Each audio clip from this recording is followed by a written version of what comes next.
What's happening, gamers? It's Amber here with KwingsLetsPlays. Hope everyone's day is going great today. Today we're going to be playing some more Spiritfarer, and I'm playing this on the Xbox Game Pass, but it's also on other systems. So without further ado, we're going to jump right into it. Looks like we're 51% of the game complete. Good way to pass the time till your mom gets off work. Awesome, Brian. Alright, so, oh my gosh, I didn't realize my music was on. My volume was actually off on the thing. So great to see everyone in the chat. Hi, Shadow Trooper. Hi, everyone. Hi, Brian and Jay Haas and William. Great to see you, Juan and Later Gator, and everybody. So, good morning, Shadow Trooper. Good morning, everyone. Hope you guys are all doing well. So, I grinded a little bit in this game. I organized my ship a little bit different, so it's a little bit easier to get around. I used to actually have two zip lines on my ship, but I actually just have one now because it's a lot easier. So this is how I reorganized my ship today. And we did have an upgrade for our ship a little bit ago, so I was able to kind of make everything fit in a little bit better. So I basically put all of the things that I really need to do on my boat on the very bottom. So these are my daily tasks: getting the fruit off of trees, growing things in my field, sewing things over here. This is the area where you're gonna make like iron ingots and stuff like that, and then here's another field. And then you've got another airway up here. And we've got more gardens, more trees, and then I've got other tasks, daily tasks to do over here. Here is the place where you can actually make glass sheets, metal sheets. Here's where you can smash metal into powder, and the chickens. And then you've got your sheep over here, your cow to milk, and the wood to basically cut into wooden planks. And then I've got my two kitchens over here and our granary, which usually this is supposed to be moving. So if your granary windmill isn't moving, all you have to do is go up here and basically move this so it's basically facing that little tiny pinwheel there, and then you're all set. And you also want to make sure you have plenty of grain in there to keep grinding. So hopefully you guys are having a nice day. So basically what I did today was I looked up a lot of breakfast recipes for this game, and so we learned a lot of different things. So one of the recipes, if I can remember it correctly, is let's see if we actually have the ingredients. So actually, yep. So if you actually put 5, well, you can just do one at a time if you want, but I like to do 5 of them. So 2 breakfast recipes that I recently learned are eggs plus, wheat flour. Okay, there we go. So flour plus eggs, and that should give you pancakes when it's done. And then another breakfast recipe I learned, we'll put it in this kitchen, is eggs and pork together.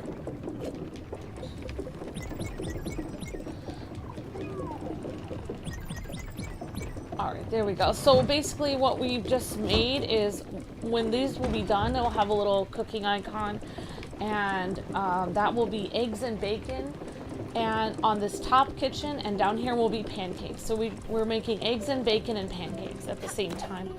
All you have to do is wait till it's kind of done cooking, and it will give you a little icon and you can go grab it.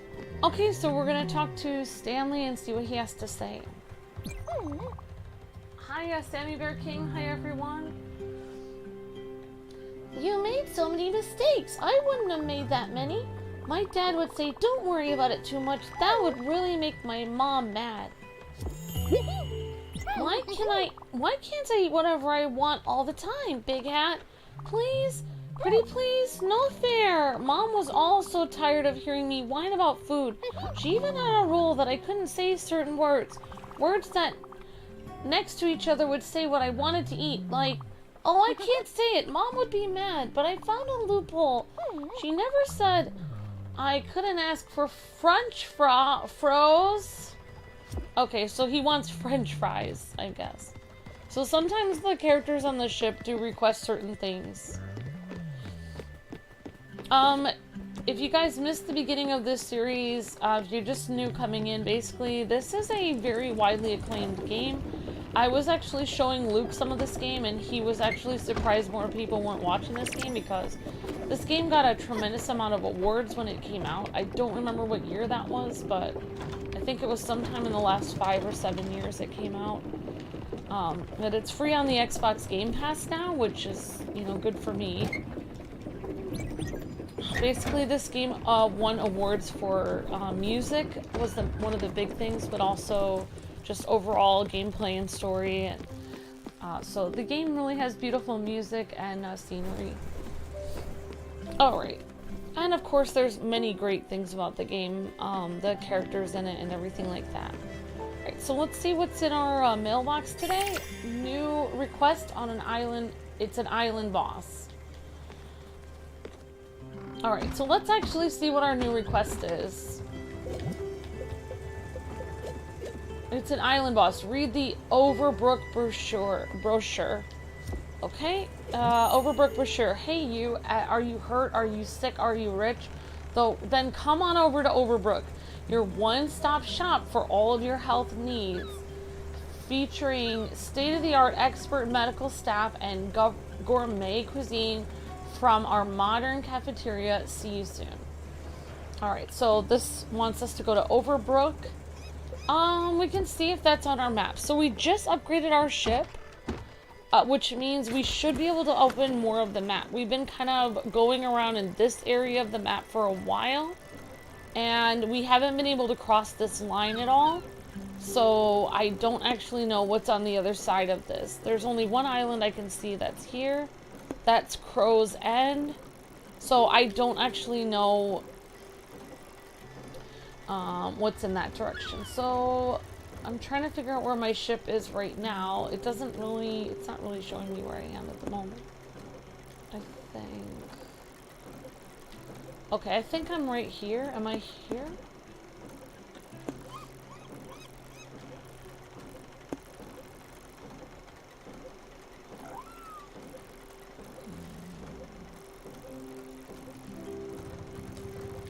Okay, looks like my ship is actually...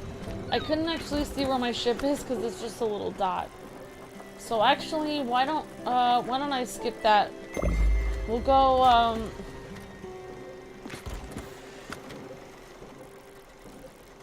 I'm gonna kind of go around and we're gonna see if we can break through this barrier. We just built a ship upgrade, so our ship should be able to break through like every time you upgrade your ship, you can get through a stronger and stronger like barrier of either ice, electricity, or rocks. And then you can go to new places you couldn't go before you got that upgrade. So it does a great job of kind of like, you're kind of confined to a certain area until you can get a ship upgrade. Then you can go to new places after that. Alright. Hi, Jarrell. Hi, GameCubian. Hi, Devin Ghost. Hi, Shadow Trooper. Hi, everyone. Thanks for the 31 likes, guys and gals. Really appreciate that, everyone. Thank you. So, I did change the... Luke asked me maybe if I change the tags for this series. Maybe it will help a little bit. So, I did add some more tags for Spiritfarer. We'll see if that brings, eventually, people are able to see the series a little bit better. So, thank you, J Haas was able to show me how to fish a little bit better here. Oh, and I'm already stopped. Alright, so we're gonna go right up to the, almost to the barrier there.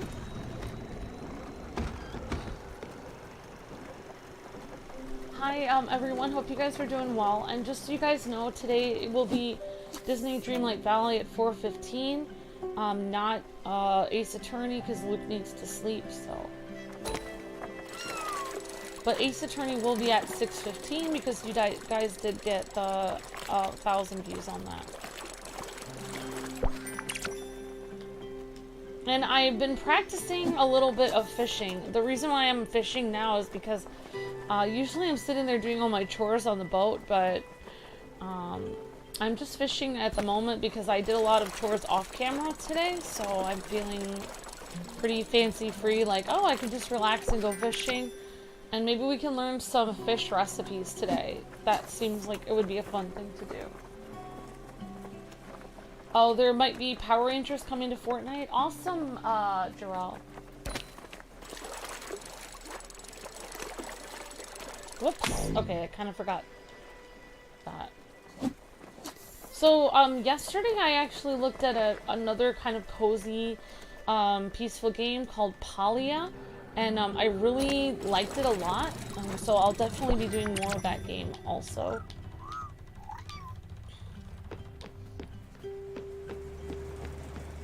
Hi Jacob Langlet, hi everyone, hope you guys are all doing well today. Great to see everybody.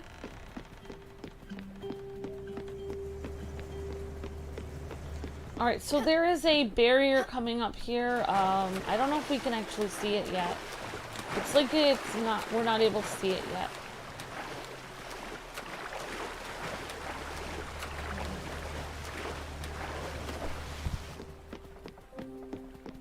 So I kind of like how I changed the way that I made my ship. I originally had all of my farming stuff on the bottom, but I kind of like how I changed it a little bit so there's a little bit of everything. So we're going to try to cross this barrier. We've never crossed it before. So let's see what happens. So we're going to see if we can actually watch our ship crossing it.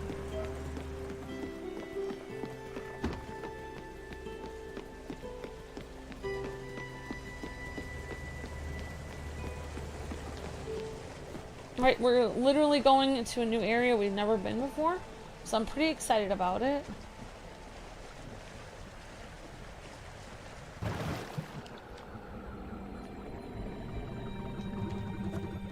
And we're not able to go. Did we go past? I think we went past. So this is we're right on the barrier right now. We're in the mist.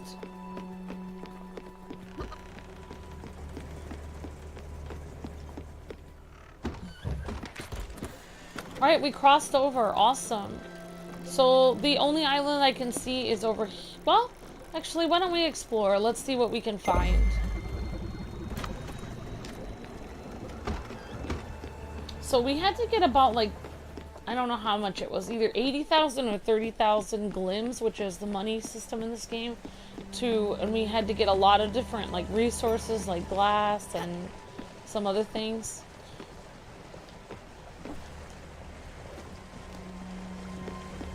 Pretty good, Sammy Bear King. How's your day going? I hope you're having a good day.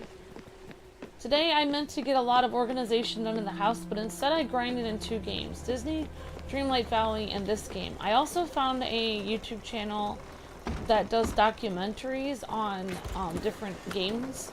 So one of I was listening to a video of the history of Final Fantasy. So that was pretty exciting, actually. I was really enjoying that. So and I finally learned what a JRPG is. I never quite understood why some people say RPG versus JRPG. So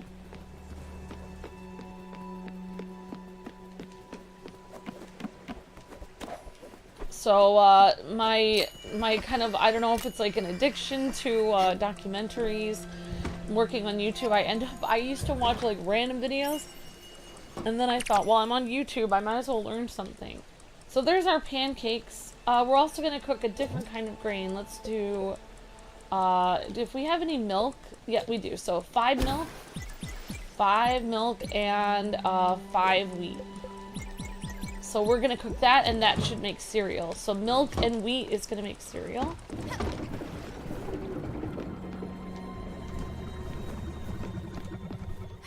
Alright, we just ran into something.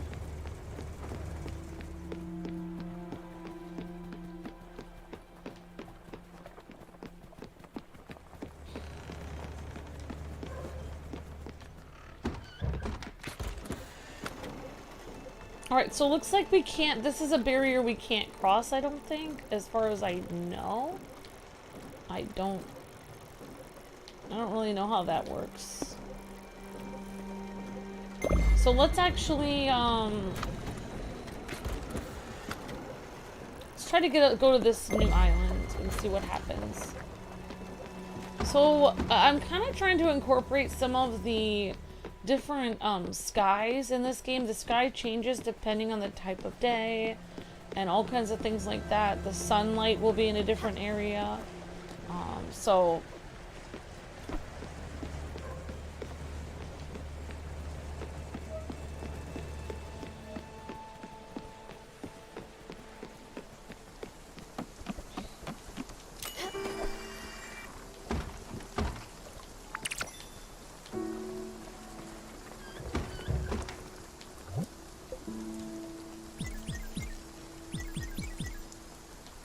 alright, so we put some seeds in there so the chickens can have some of those. Overbrook is discovered. Awesome. I no longer have to work for the rest of the week. Awesome, Sammy Bear. That's great. Oh, I'm happy for you.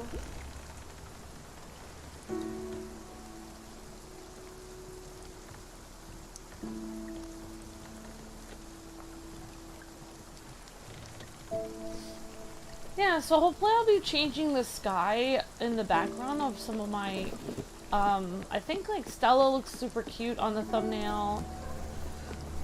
And I'll just be kind of changing the sky in the background of different episodes, so I think that will be kind of neat. I don't know if we are already in Overbrook or we have to go all the way there. Looks like we're already, you can tell when you actually arrive. Sometimes you have to inch a little bit forward to actually get to the island. Sometimes it's like, oh, you're close to the island, but you're not at it.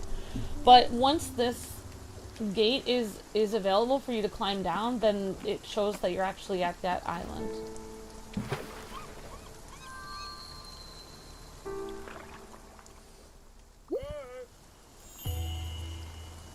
Do you think this game, Palia, or Disney Dreamlight, Animal Crossing Palia, or is a better relaxing game, Palia or this? Oh, for me, J-Hoss, they all are good in their own way. I think this game is, like Animal Crossing and Palia are kind of the same type of game. They're more like a farm sim. This is more like a business management simulator, I guess. I think it says that on their website, but I really feel that this game has a lot more story. This has a lot more story. I'm not gonna say I feel like it. It definitely has a lot more story than like Animal Crossing or like even Disney Dreamlight Valley or like Palia. Those kind of like, the story is kind of fun, but this game has a very like emotional story. Like this game's story kind of, I guess, like Animal Crossing, Disney Dreamlight Valley, and Palia all have story that is nice, just like Pokemon is nice story. But I would say this game is kind of like a step above those in the story, because what makes this game stand out is the story is very meaningful. This has to do with Stella's journey, and you discover her relationships with all her family members. So, oh yeah, you have already played this, J-Hoss, actually, I'm sorry. So I feel like, for me, this game is kind of in a different category. What is the most relaxing game of all of those? I don't know. I like all of them. I really like Palia a lot. Like, I played it yesterday, and I really like it a lot. And I really like this game a lot. Animal Crossing does not relax me as much as, like, I'd say this is tied with Palia for me right now, J-Hoss, if that makes sense. I don't know if my opinion matters, but thanks for asking. What about you, J-Hoss? Which of those is more relaxing for you? Do you have, like, your top relaxing games? That would be kind of a cool video for me to make. Games that make me feel relaxed and happy. What's my top 10? I would probably put Skylanders at one of the top ones, because a game that makes me feel happy isn't necessarily just mean I'm doing mindless tasks. It also has to do with the music, if the characters are fun, if I'm smiling when I'm playing the game. So like Skylanders would be really up there for me as well. for relaxing games. Even though I haven't played Skylanders in a long time, it's probably one of my favorite games of all time. I just love Skylanders so much. That ain't good. Oh, I didn't, it's not, hey, wait, it's you! Stellars, it's your old pal Jackie! Ha, coming to the rescue once again, aren't you? Well, let me tell you, I have no idea what happened. I was hiding, I was taking a short break. Yeah, from my shift, and then I saw this old beat-up vending machine. Funny how I've never noticed it before. But then as soon as I approached the machine, the whole place got all foggy. Weird stuff, man. Weird stuff. Maybe something broke somewhere. Anyway, not much we can do until management sends a maintenance crew, I guess. I really can't work like that. I can barely see. On top of that, the machine's almost empty. Darn, management probably never refilled the lazy bums. The only good thing is that I can see a tasty Choco Blaster. Although I forgot my wallet in my coat up there. Hey, do you think you can maybe get it for me? I swear I'm good for it. I'll pay it back as soon as I can get my wallet. Alright, so we met... Who is this person? Jackie. Okay. It does matter. Thank you, J. Haas.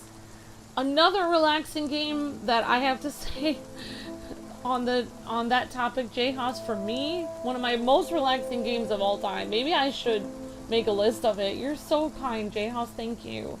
Another relaxing game for me personally is Civilization. I love, like, I can play Civilization all day for like 16 hours and forget that the time went by. And for somebody who gets very, like, I can be very anxious and stressed out every day, like, that is actually kind of a bad thing, but also a good thing, because I really like playing Civilization a lot. It just makes, I really like learning about different cultures and stuff, so Civilization for me, like, I would play that on the 3DS. That was my most played game on the 3DS, and then I got Civilization on the Switch, and I was playing that probably more than anything else on the Switch.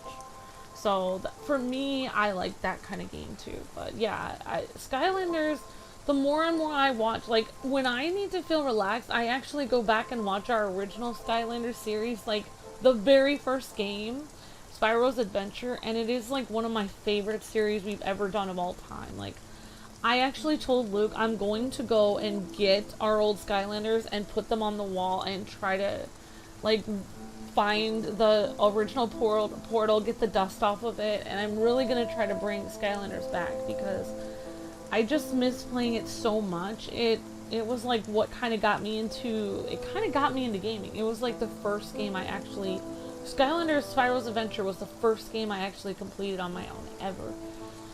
I had played other games like Sonic, but I had never completed them, so yeah. But anyway, I'm going to put this time code in.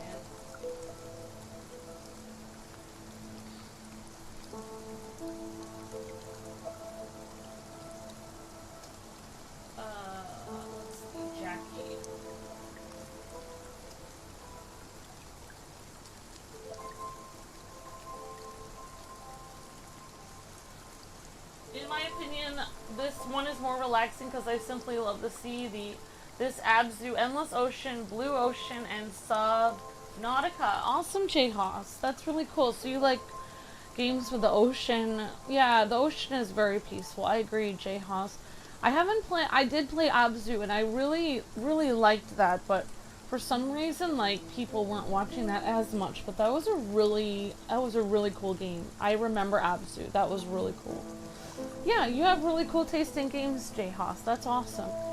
And it's home is my tummy. Alright. Yeah, I really like I like games that are relaxing. Like, games that are too stressful, it's just like, I'm not into that. Alright. One Choco Blaster. Okay. Oh my gosh! What just happened? Oh yeah! Choco Blaster, let's blast off! What the...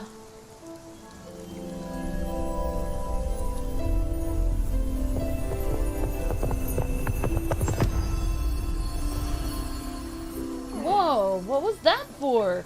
Did you see the machine? It was all glowy and stuff, like the fancy thing you're wearing on your belt. Nice bottle, by the way. Now, about that Choco Blaster. What? It's already half-eaten. What the? That's just gross. Never mind. I'm not even hungry anymore. Wonder why. Anyway, seems like whatever was going on is over now. Well, back to the grind for old Jackie. Hey, know what could be fun? A tour of the place. You didn't come to Overbrook for nothing, right? Let Jackie give you the VIP tour. How about it, yes? Ha! Knew it. You always were a sucker for these kinds of things. Teacher's pet and all that. I can read you like the open book, Stellars. Alright, let's go. And if you get scared, just grab my arm. Heh. Alright, we're gonna go to this person is literally a hyena.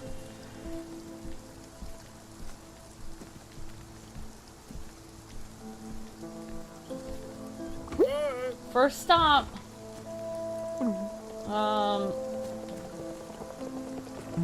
What are these people? I had a little accident. I sneezed so hard my dinner almost came out my nose. What? So here's the general admissions wing. It used for, hey, that's Jamie. Hey, Jamie. Oh, hey, Jackie. What's up? Oh, nothing much, nothing much. Just giving my pal here a tour of the hospital. This is Stella, by the way. Psst, Jamie, don't mention toes, okay? I hear she's got 6 of them and she's very sensitive about it. Oh, really?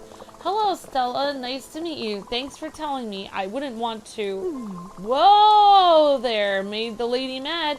Relax, Stellars. It's just a goof. You smell like flowers and candies and newborn babies. Hey, that rhymes. Right, Jamie? Right, yes. Good one.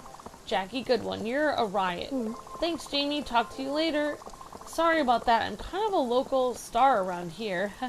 They can't get much of old Jackie. Everyone loves me so much. I suspect some of them are faking their illnesses just to stick around. Anyway, let's move on. So today, just a heads up, I'm going to be doing this and then Disney Dreamlight Valley after at around 4:15. I don't know if I can talk to these people. I brought my dog in for a checkup. I hope he's alright. We'll talk to this person. This person is in green.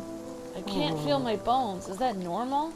Oh my gosh. I wonder if the different colors of these people have to do with how far towards death they are or something.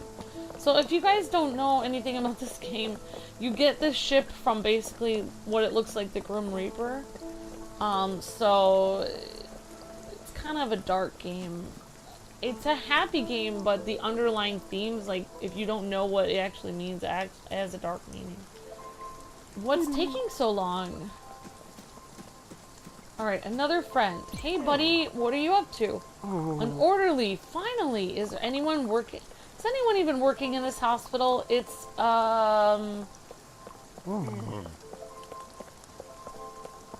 okay, it's a,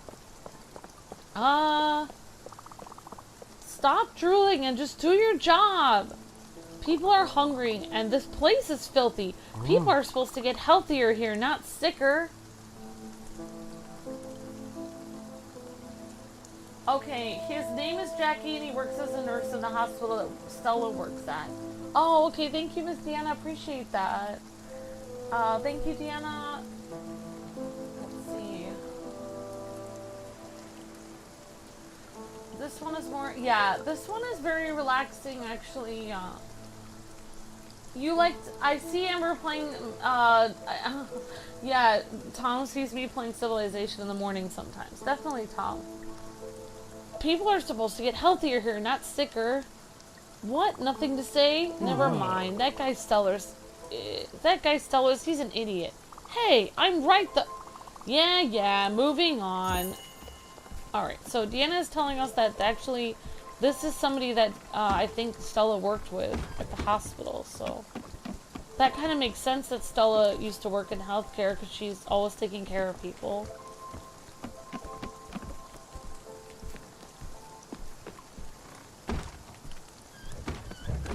This is making me wonder what kind of animal I would come back as if my spirit was an animal. I don't know what it would be. I think it would be an angry koala. Let's see. The nerve of this guy. Really? What's that all about? I'm out there busting my butt every day, every night. The place the pay is garbage and the hours are worse. And on top of that, I got this entitled jerk all up in my face. This place is filthy. And no, I'm hungry. What do I do? I mean, now I'm hungry. Do I tell you how to do your job? No, because I have some manners. I don't know the first thing about shoveling stuff. Huh? Oh, what's this? It's it's the room of very special patients. Very troubled, very difficult. There's no way anymore. The ladder probably is broken while I'm getting a snack. Well, I can't do much about that until management gets here. She'll be fine for a while. Plus, I could really use some time off. She is really a handful. Request advanced. Onboarding. Alright, so... last stop. And finally, the cafeteria, always on duty for all of your slop needs. Oh, hey, Jackie. Back from break, are you? Oh, yeah, I guess I am. Do you need anything? Well, you see, I wanted to grab a bite here, but apparently the kitchen is out of supplies. Yeah, figures. I swear, these idiots up there are going to starve us all to death. I'm sure they're out on a cruise for a corporate retreat. Hey, don't worry, Jackie's on it. I'm sure you are, and thanks for watching out for us, Jackie. Don't mention it. Well, now where could I... Oh, Stella, you were always so helpful. You wouldn't happen to have some kitchen supplies in that big boat of yours? 5 bags of rice should do the trick until our next shipment. I owe you one. I don't know. We're not open yet. Trust me, you'll know when it's ready. It will smell a certain kind of way. Okay, that doesn't sound good. I lost Jackie. I guess I can talk to these people. Oh, hey, you. You gotta help me out. My leg is all bent up. Look at it. Look at it. It hurts so bad. You gotta help me out. I'm not going in there. I can't pay and I hate hospitals. Why did I come here? It's none of your business. As I was saying, I just really hate hospitals. They smell like vinegar. Vinegar is for chips, not for hospitals. Ow, my leg. Listen, I'm gonna need a few things. Listen up. I'm in so much pain. Ow, ow, ow, wait, you got it all? Nice. Oh, wait, 1 second, alright. Boom! No. Do you think I was gonna stand up? Actually, I was feeling pretty good sitting down. Darn. Now, I don't know. Should I stand up and get tired? Or should I sit down and get tired? Either way, I'll be tired. I just need to figure out what kind of tired I want to be. Oh, wow. So this ladder is broken. We can't get to this area.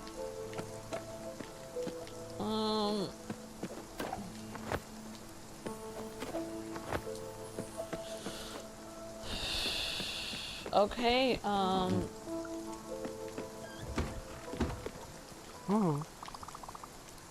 Alright, so I went in there randomly.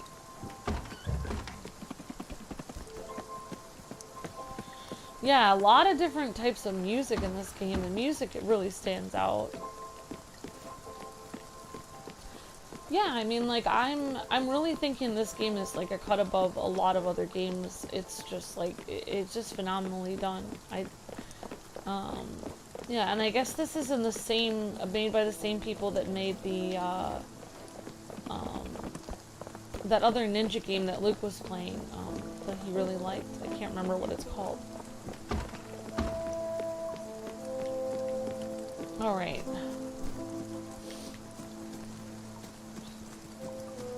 Alright, so I need 5 bags of rice then?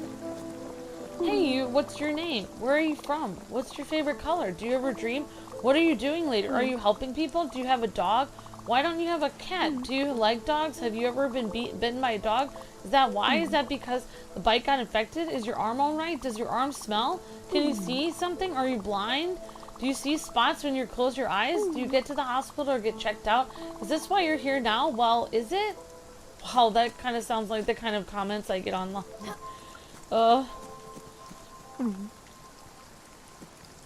Hi there. I'm Flo. This is Lau. We are looking for our cat. She's quite old, but she's great. She can't be too far. She's so fluffy. She sleeps a lot. Sometimes she sleeps on my back when I'm reading. It's not super comfortable for me, but she likes it. Well, have you seen a cat besides yours? No. That's too bad. I was really hoping someone would have seen her. Well, we shouldn't give up. She's bound to be here somewhere. Thanks anyways.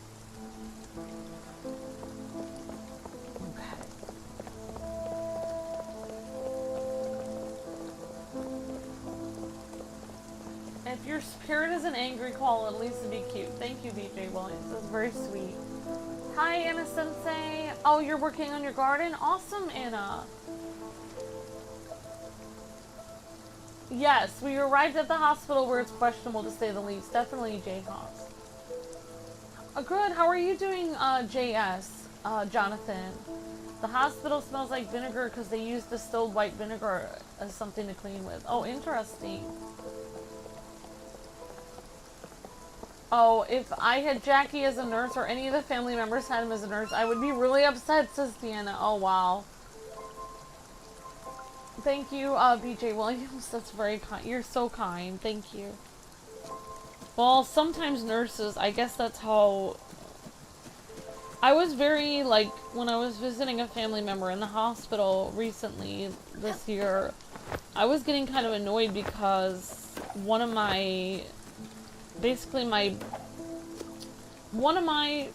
family members is married to a nurse in training, and then another one of my family members is a doctor, and they were just, like, one of the family member I was visiting was in pain, and it was just like dramatic and very like sad, and they were just sitting there talking shop like, oh yeah, well, we'll just have to give more medicine, and you know, it won't be long now, and they were just like talking like matter of fact about all these things, and it was really bothering me. I wish they would have left the room because it was like it was like the way they were talking about it was made it feel like the person was just like the patients were just pieces of, they were just a job, like they were talking about the patients like they weren't human beings, and it was very difficult for me. I really wanted to ask them to leave the room, but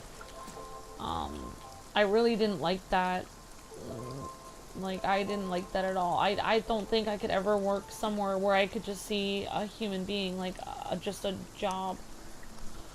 Like, oh, this person will probably, their disease will just keep progressing, and then it'll get worse, and then, like, they're just randomly talking matter of fact about it, and it's just so, like, it was horrible. It was, like, horrifying to me. I really did not like that.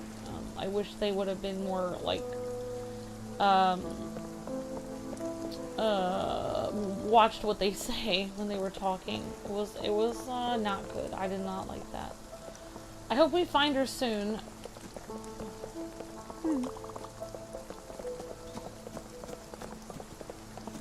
Oh.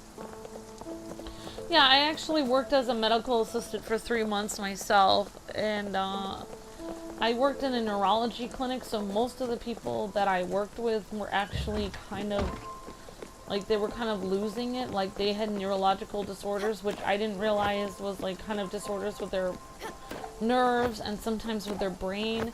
So, basically, I ended up working with people that were kind of, like, I don't want to say crazy, but some of them were. So it wasn't a good experience for me because I kind of lost my confidence because I think I was doing a really good job, but in my mind I wasn't doing a good job because people were acting insane, where I was, like, the patients were acting kind of insane. So in my mind I kind of thought that I wasn't doing a good job, but I actually was. So that's kind of my... If I was written as an anime or superhero character in a story, I think my main weakness would be I always think that I'm failing when I'm actually was doing all right, but I, like, perceived that I wasn't doing a good job. So I kind of, like, quit, but looking back on it, I realized I actually probably was doing a decent job. It's just, like, I kind of lost confidence because, like, basically... like, one of the people I was trying to just take their pulse, and they just started, like, screaming really loud, and like, they were like, "You're hurting me," like, yelling, even though I literally wasn't hurting them at all. So it was just like, it was really frustrating. At the same time, I had a lot of stuff going on outside of the job. Like, I was in culture shock coming from Illinois to Massachusetts, and most people like we're pretty harsh compared to Illinois, where people are generally, they basically, I feel like in the Midwest people are a little bit softer, I would say. If you're from the East Coast, it doesn't really bother you, but if you're for me, I'm from the Midwest, so the way that people talk to me, it kind of, we're on the East Coast, it kind of seemed like everyone was indifferent and angry at me all the time. So I could never tell, it always appeared that I was making everyone angry at me 24/7. So it was really frustrating. Like I couldn't actually perceive if I was doing a good job or not, because it seemed like everyone was upset with me. But in reality, everyone was just being matter of fact, but it's not how I was used to people acting. So like sometimes like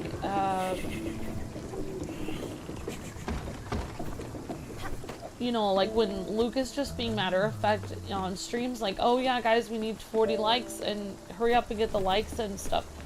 I have noticed like some people from the Midwest or younger people will say like, why are you angry with us, and you know, like get upset when he's just asking for it. He's asking for it like quickly, kind of how East Coasters do normally. But I can completely relate how people feel, because I felt that same way coming from the Midwest to the East Coast. I felt like everyone was severely angry with me all the time, and it was very difficult to get to. Like Luke would never usually talk with me like the way everyone else in the East Coast did. Yeah, but you know. But when we're in a hurry, like, you know, and we have to get, like, videos going and stuff, yeah, sometimes he'll be very matter-of-fact with me, and people won't, he's just actually just talking to me the way he talks to everyone. He just kind of, like, he knows I'm from the Midwest, and he knows you know, I'm a little bit more sensitive, so he doesn't usually, Luke actually talks to me different than how he talks to, like, everybody else, which is good, because... it's definitely, it is still to this day, it's hard for me to, I just kind of felt like I was always having like tiny stones thrown at me all the time when I was in the East Coast. It was definitely difficult. I feel much better in Pennsylvania. Like everyone just kind of has like a kindness aura around them. Like they have like after they say something to you, it kind of feels like they kind of smile or like give this impression like, don't worry, like everything's fine, you know. But I didn't really get that in the East Coast. So. But yeah, so yeah, I was a medical assistant for 3 months. I did my externship, and then I didn't continue it. I'm technically a registered medical assistant. So sometimes I wonder, like, I think if I was a nurse, I think I could do a good job of it. But, I mean, I would have to go back to school and go through all that again, I think, because you have to, like, refresh. But, it's definitely a tough job. I mean...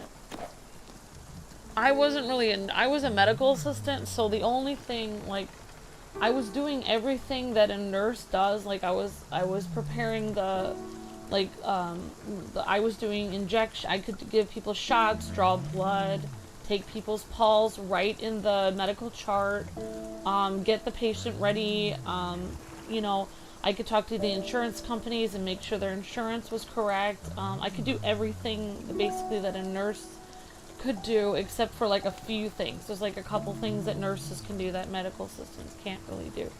Some of that is, like, I wasn't allowed to give any, one thing different between a nurse and a medical assistant is a nurse cannot, like a medical assistant cannot give any advice whatsoever. You have no medical authority to give any kind of advice. If anyone ever asks you advice and you're just a medical assistant, you're not allowed to give any advice. Like if they're like, do you think I should take this twice a day or once a day, you have to get the doctor. You're not allowed to say anything.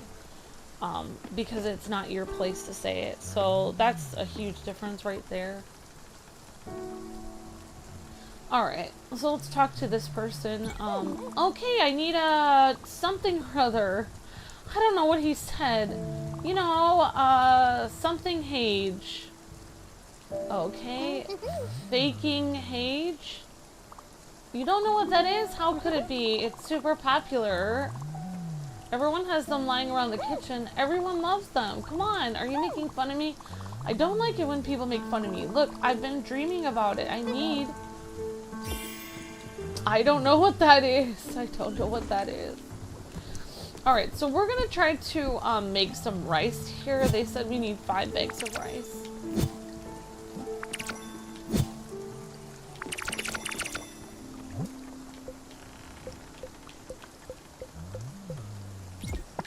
Maybe we will actually play the music so we can grow this rice faster.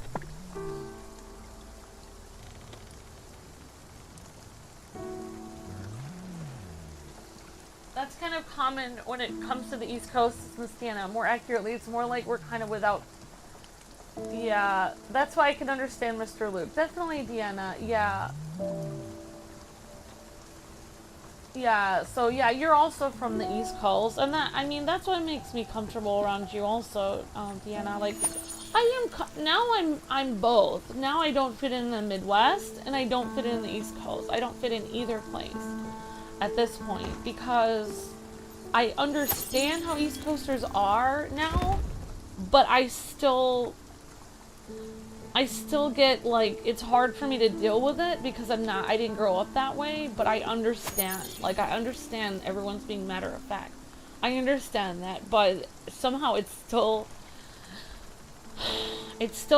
is hard for me to deal with. I don't know why. It's like I know nobody's trying to be mean, but it's still hard for me to deal with. But I don't get upset, but sometimes I would say I prefer the y'all have a nice day now. Like, I prefer the Southern or Midwest way of people talking. However, there's things about the Midwest I do not prefer.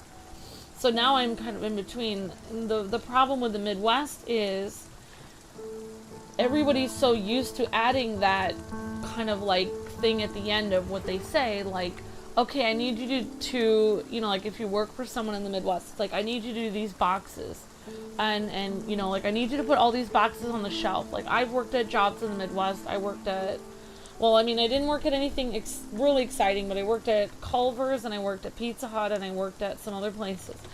And they would be like, you need to do this, and they'd be like, and then they'd smile or something afterwards. Instead of just in the East Coast, it was like, I need you to do this for me, okay? Got it? Got it. And then they would just leave. So, no smile or anything from your boss. But in the Midwest, most of my bosses, places I worked at, they would smile at you after they asked you to do something. In the Midwest, a lot of times they would sandwich anything negative between 2 compliments. So, like, I like what you're doing great, however, you're not making the numbers, you know, you're losing customers because you're doing this. You know, you really need to be faster.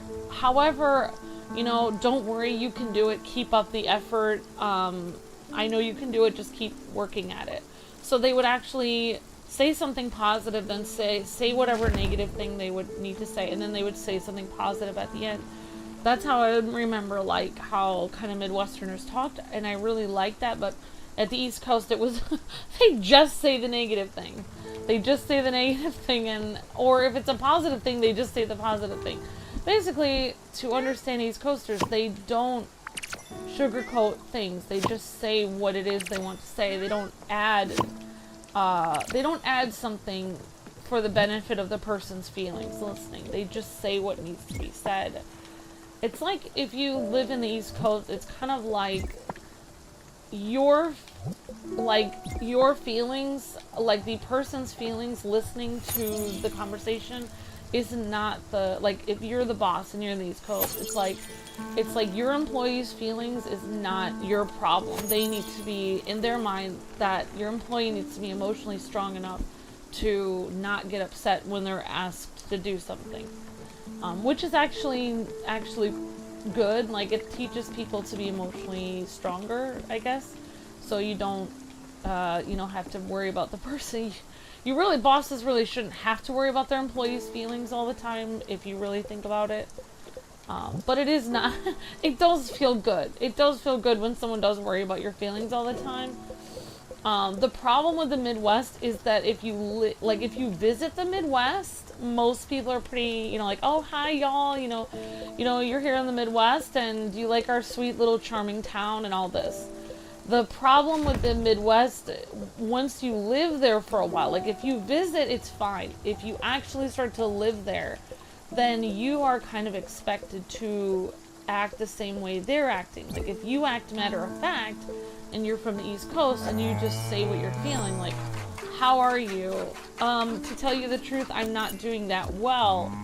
You know, in the Midwest, it's kind of like an unwritten rule. Like, how are you? You're supposed to always say you're great, like all the time, and always be smiling, and you're always supposed to, like, you know, add, you know, I noticed something else in the Midwest, that like if I was stuck in an elevator with strangers in the Midwest, everyone, normally you would randomly fill the time with talking, whereas in the East Coast, I noticed that people do not, you would not engage with strangers in the elevator randomly. I guess it depends on how small of a town you're in. But yeah, there's a lot of things I noticed the difference of. So it is, like, basically, like, in the Midwest, if you move there, like, and I've noticed this now because I'm used to just being matter of fact. Now, I visited back there a few times this year, last year, just to see family and stuff, and I realized that it does get kind of annoying because people get very, like, they have high expectations of you to not only do your job, not only are you supposed to do your, like, say you work in a medical field, not only you have to do your job, but you also have to smile, and you also have to do all these, it's almost like you're on stage all the time. You always have to add these little flourishes to everything you're saying, and you have to add that charm to everything you're saying, and if you don't, people look at you like you're like an alien. Like, why aren't you being, you know, overly smiley and kind and nice and adding, like, you know, y'all have a good day now and everything. Like, if you don't add all that, then people, like, even if you're not feeling well or you just having an off day, it's kind of like you're not allowed to have an off day. I remember when, you know, like, when I first moved to the East Coast, and somebody was, like, they were just talking to me matter of fact. They were not acting normally that day. I think it was somebody at church, and I told Luke, I said, oh my gosh, is that person mad at me? Because I think in the Midwest, if you do not smile after somebody says something, they will automatically think you're mad at them. That is how a lot of Midwesterners in my town did think. So, like, if you are not smiling when you're talking to them, they will think you're mad at them. Because even when you're sick or you're having a bad day, you're expected to smile, like, all the time. So, yeah. So, I had to realize, like, Luke told me, because I said, you know, does this person hate me? Why are they not smiling at me? And Luke said, oh, actually, they might not be feeling well today. That might be why they're not smiling today. Like, the smile has nothing to do with you. They just don't happen to be smiling. It could have nothing to do with you. So that was a huge thing for me to have to learn, because, I mean, my uncle, who is an actual doctor, and he lives in the Midwest, you know, I was stressed about other things, and I wasn't smiling when I was visiting, you know, family this last year, and he actually asked me, like, you know, like, oh, are you mad at me? when I was just stressed about something else. So I realized, oh my gosh, it's a lot of people in the Midwest that if you don't smile, they'll assume you're mad they will literally assume you're mad at them. So sorry for my long-winded conversation about that, but it is so, I wonder, like, where the line is between Midwest and East Coast, because there's definitely a line where, like, right now in Pennsylvania, we're kind of in between. There are East Coasters that live here, and there are Midwesterners that live here, and there's some Southern people that live here, so it's kind of like a conglomerate of everyone. So everyone I kind of like Pennsylvania because you're allowed, you can act like you're from the East Coast, and you can act like you're from the Midwest in Pennsylvania, and both are valid. So it's kind of a nice place to be because you don't get judged for being East Coast or Midwest. So that's kind of nice. Alright, so I'm actually going to, sorry guys, I just get off, I don't know why I'm apologizing actually, because I mean, I don't think I did anything wrong, but I mean, sometimes I get off topic for a long time. Alright, so I guess we'll try to go over here. So I'll go, so we actually need rice. What was I doing? I need rice. So, oh, so these are the new areas here. So I don't actually know. Maybe we can get across here. Okay, alright. So we need rice for that. And how much rice do we actually have in our resources? I mean, I have rice. How do I make a bag? I have 75 things of rice. I don't really know how I would make a bag of rice. I guess I should have gone back there.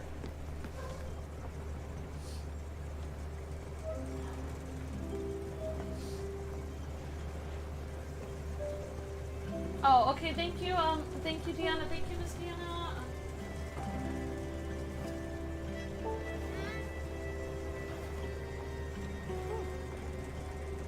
Thank you so much, Miss Deanna. I appreciate that.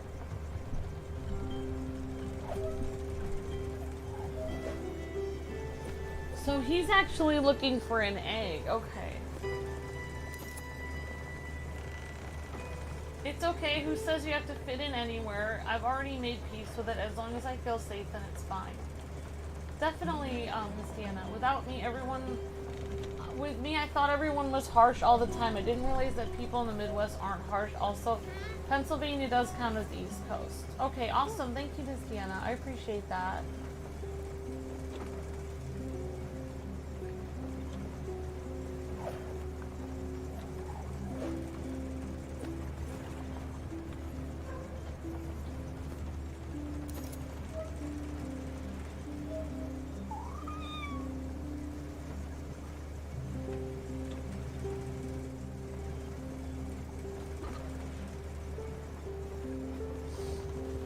That's the bag of rice. Oh. Oh.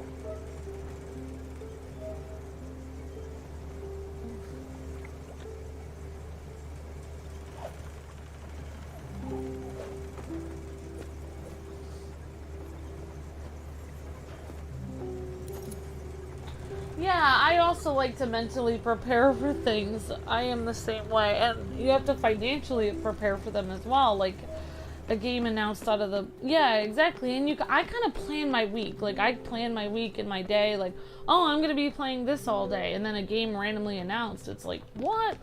Now I have to change my plans.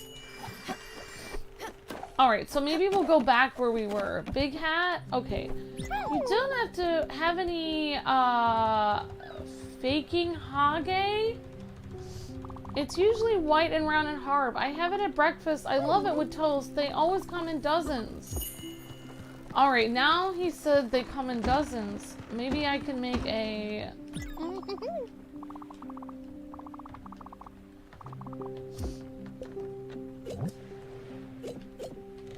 I mean, I do have, like... I mean, I have this sunny side up egg. I don't really know if he needs that. Okay, I'm gonna look it up. That's Eastern life for years to Sammy Bear King. Yep. Egg. White. Yeah, I mean, that's like the main reason I think why. Because we have a lot of Midwestern viewers, and then Luke will be like, he'll be like, yeah, he's like, next time you have to make sure you start the stream sooner, Amber, because our views are down. Like, he'll just say it. He won't say, like, but don't worry, honey, you're doing great. Like, he won't add that Midwestern thing where in the Midwest, they always reassure you at the end of anything they're saying to you. If it's hard to hear, They always reassure you at the end. That's just how they act. But in the East Coast, they will not add that part. They will not sugarcoat anything. So I feel like a lot of people misunderstand, like, because they hear me always adding, like, you're doing great, Luke, because I'm from the Midwest. So it's like I'm naturally acting like that. But Luke will not add the sugarcoat to me many times because that's just not how he talks. So then people online will write like Luke is mean, but in reality, Luke is not mean. He's just from the East Coast.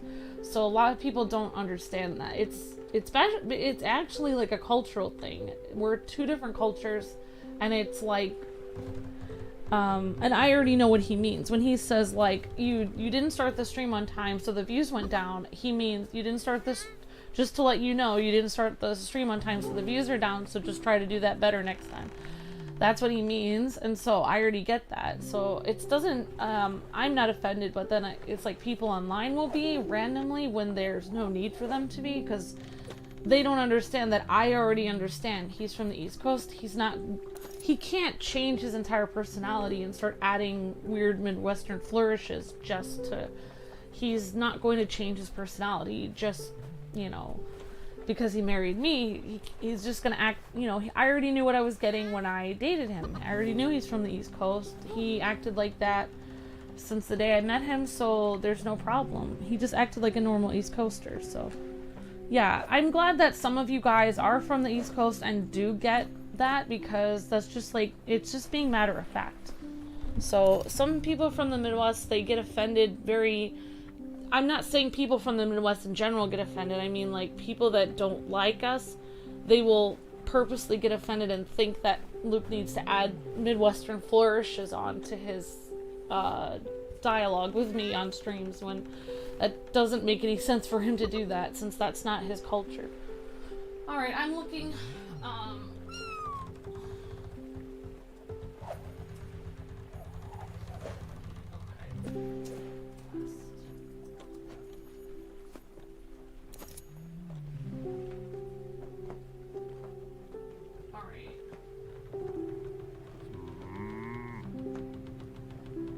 so let's see what he needs to do.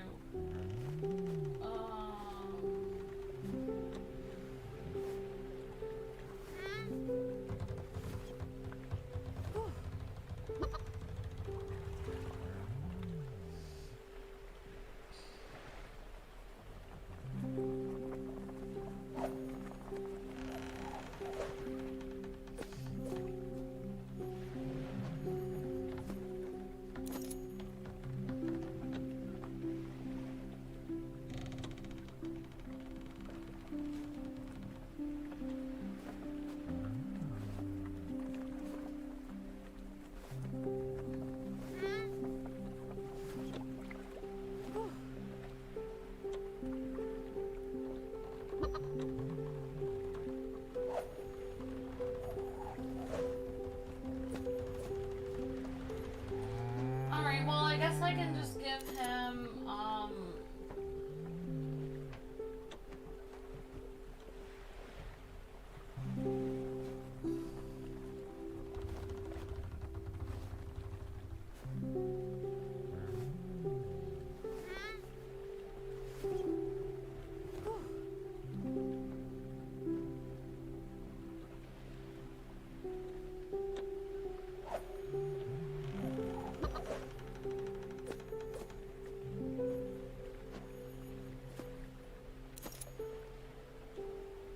Alright, so I guess I can just give him a sunny side up egg. I don't really know if that's gonna work.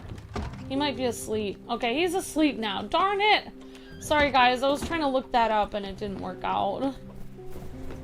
Yeah, it's gonna be very hard because I am trying to move. We are gonna move like back closer to the, we are trying to move back closer to the Midwest, and it's gonna be very difficult because basically what's gonna happen is everyone in the Midwest is gonna think that Luke is mean all the time because he's from the East Coast. So it's like, I can already see it. I don't know how it's gonna work out because I just feel like, I don't know. Like, I just think, people in the Midwest need to be a little bit more understanding that not every culture is like theirs. Not everyone is gonna, put on a plastic smile 24/7 all the time. You know, I'm not saying that their smile is plastic, but I'm just saying that I'm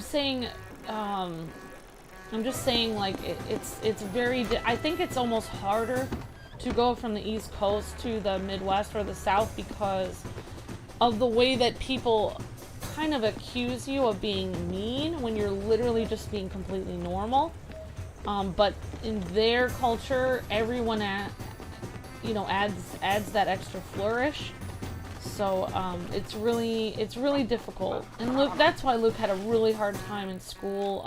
He had to go to school in the Midwest in high school, and he was ripped out of school from the East Coast, and he went to school in high school, and really it was very hard for him. And rightfully so. Like so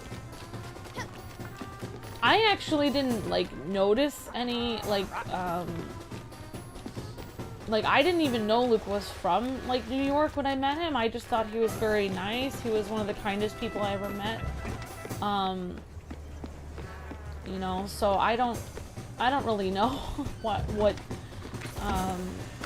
you know, hopefully things will go all right. I'm hoping I can get a little. I got for his birthday, I got him a little. I got a New York t-shirt. I'm trying to give him some New York things so he can feel comfortable. I want him to be able to wear his New York clothes if he feels like stressed out. So yeah. I'm hoping I'm gonna try to get myself a pink New York hat so we can wear our New York hats together in solidarity if he's ever nervous. So I'm already making like a battle plan of like what to do if things are difficult. So yeah.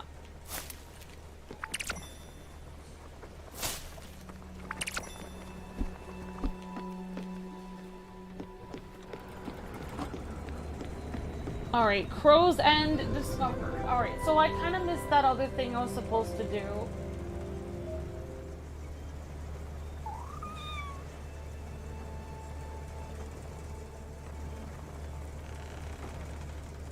Oh, yeah, Virginia, North Carolina, South Carolina, Georgia, and Florida are part of the East Coast. Oh, yeah, that makes sense, Deanna. Yeah, definitely, technically. Oh, yeah, exactly. Thank you, Miss Deanna. You're very kind. Yeah, he is. Yep, he's not, he is usually very tired. Yep, exactly. Well, what I like best, one of my favorite things about Luke is that he's very straightforward. He means what he says, and he says what he means.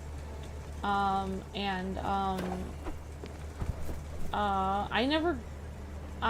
didn't really get that from,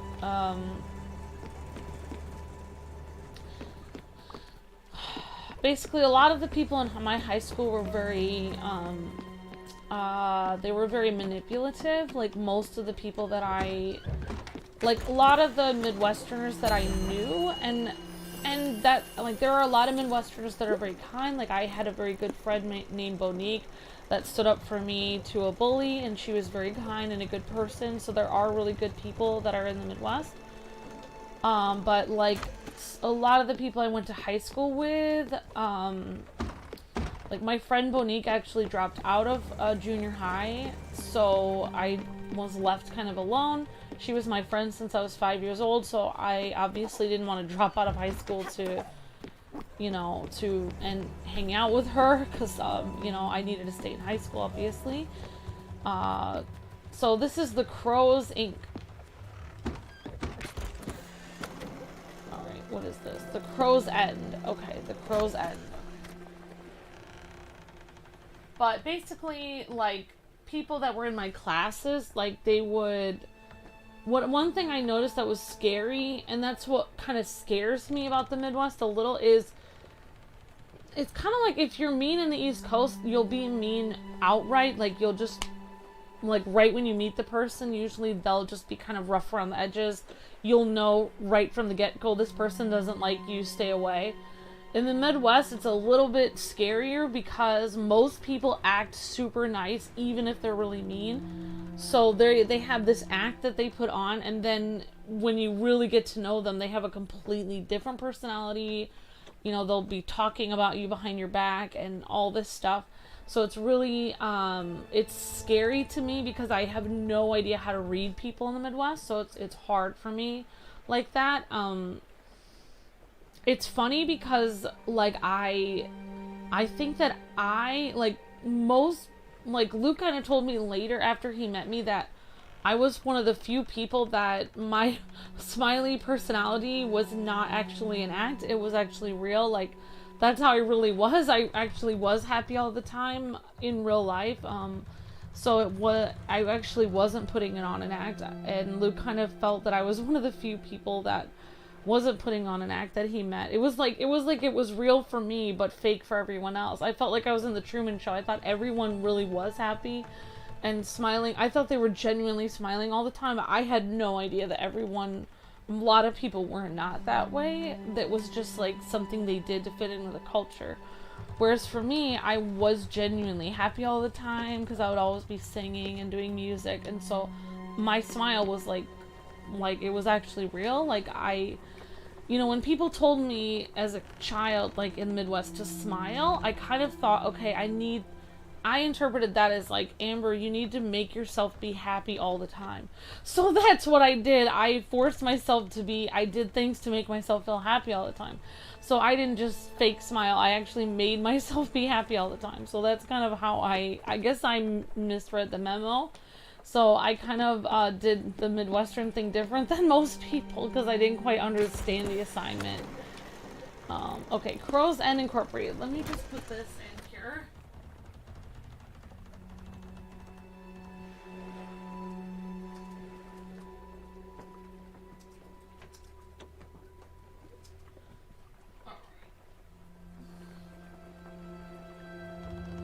Yeah, being nice without being kind. Definitely, Miss Deanna. And that's the difference between Luke and a lot of other,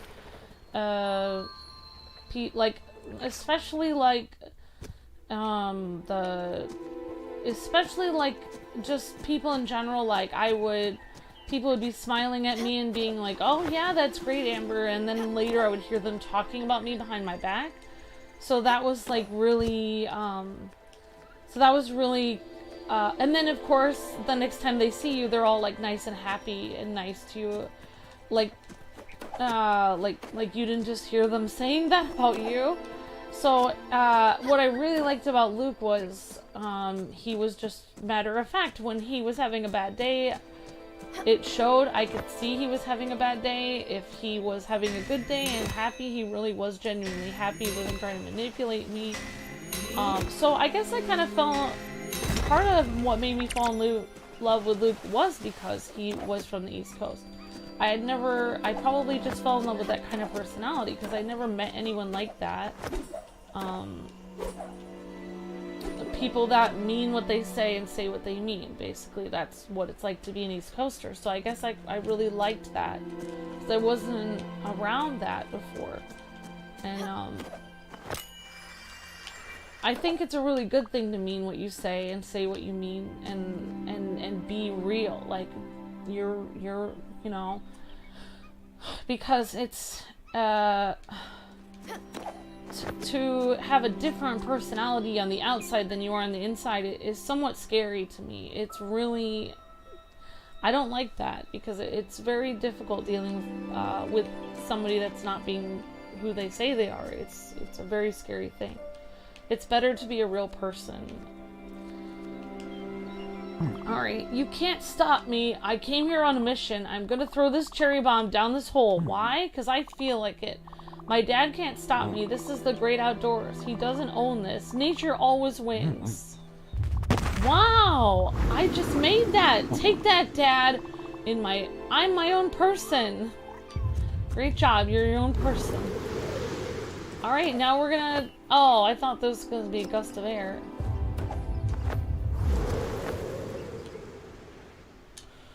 Oh, come on!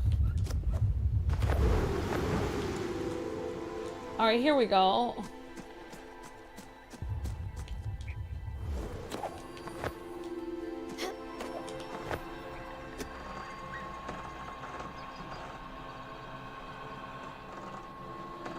I guess we're here.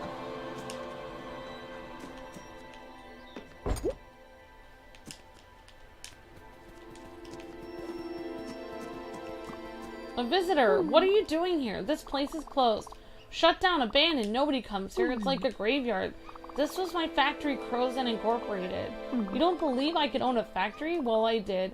Well, I did, and it was the biggest mistake of my life. I had employees, I had deals, I had shipping manifests, the whole 9 yards. I had all the things a company could have. How did I lose it, you ask? It wasn't my fault. It's those darn Theodores. They come in all innocent.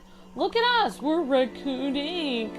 Then, when you're not looking, they take your territory, district by district. They steal your employees. They crush your dreams, and they smile at you while they're doing it. Animals! Then your wife leaves you and your kids don't even look in your eyes? Never! I never say own a factory. Wow, that guy had it rough. Oh, I petted my cat after that, like I was in a good mood. I was trying to check out that other thing. I mean, it could be stressful owning a factory, I can imagine.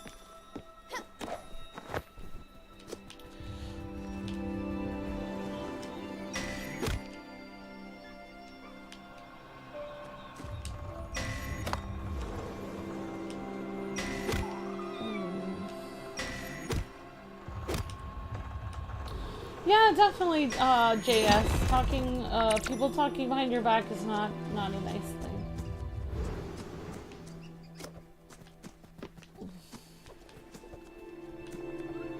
And of course, if you hear somebody talking behind your back, or if you hear somebody talking about somebody else in a bad way, most likely you'll be the next person. Like, usually you're not the only one they're talking bad about. It's usually they talk like that about a lot of people.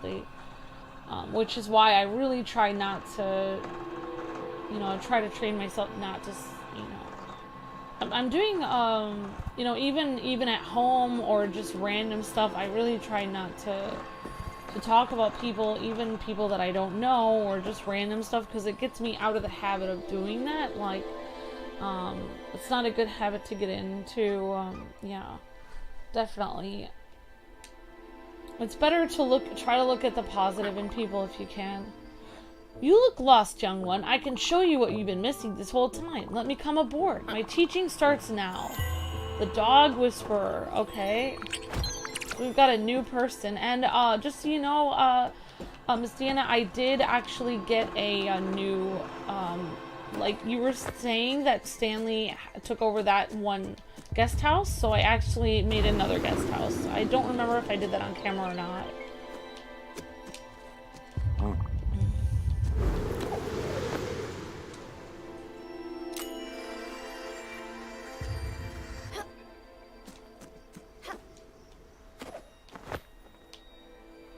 Actually, I forgot to see if there's anything over here. I guess we can see if there's anything over here. Oh, there was something over there. I could have gone over there. Well, I don't really know what that would have done. Oh wow, this water looks really boiling hot.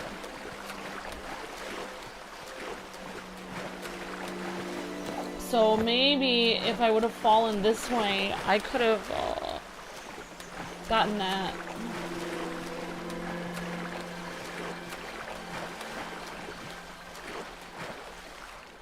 Oh, okay. I saw you made another guest house. That's good. Thank you, Deanna.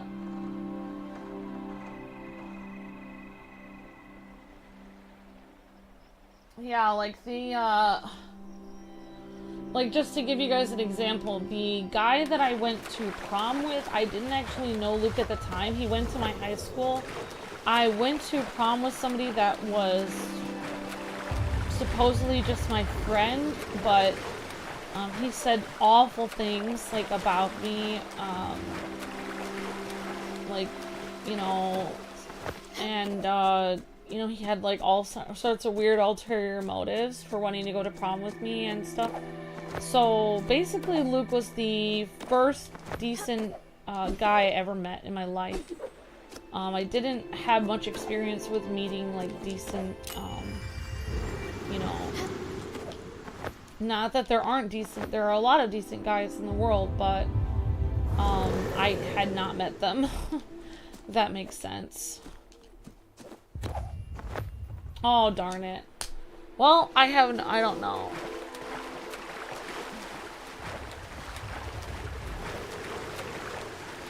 Yeah, exactly. Yep. If you look at, I try to, even celebrities or stuff like that, I mean, but, yeah.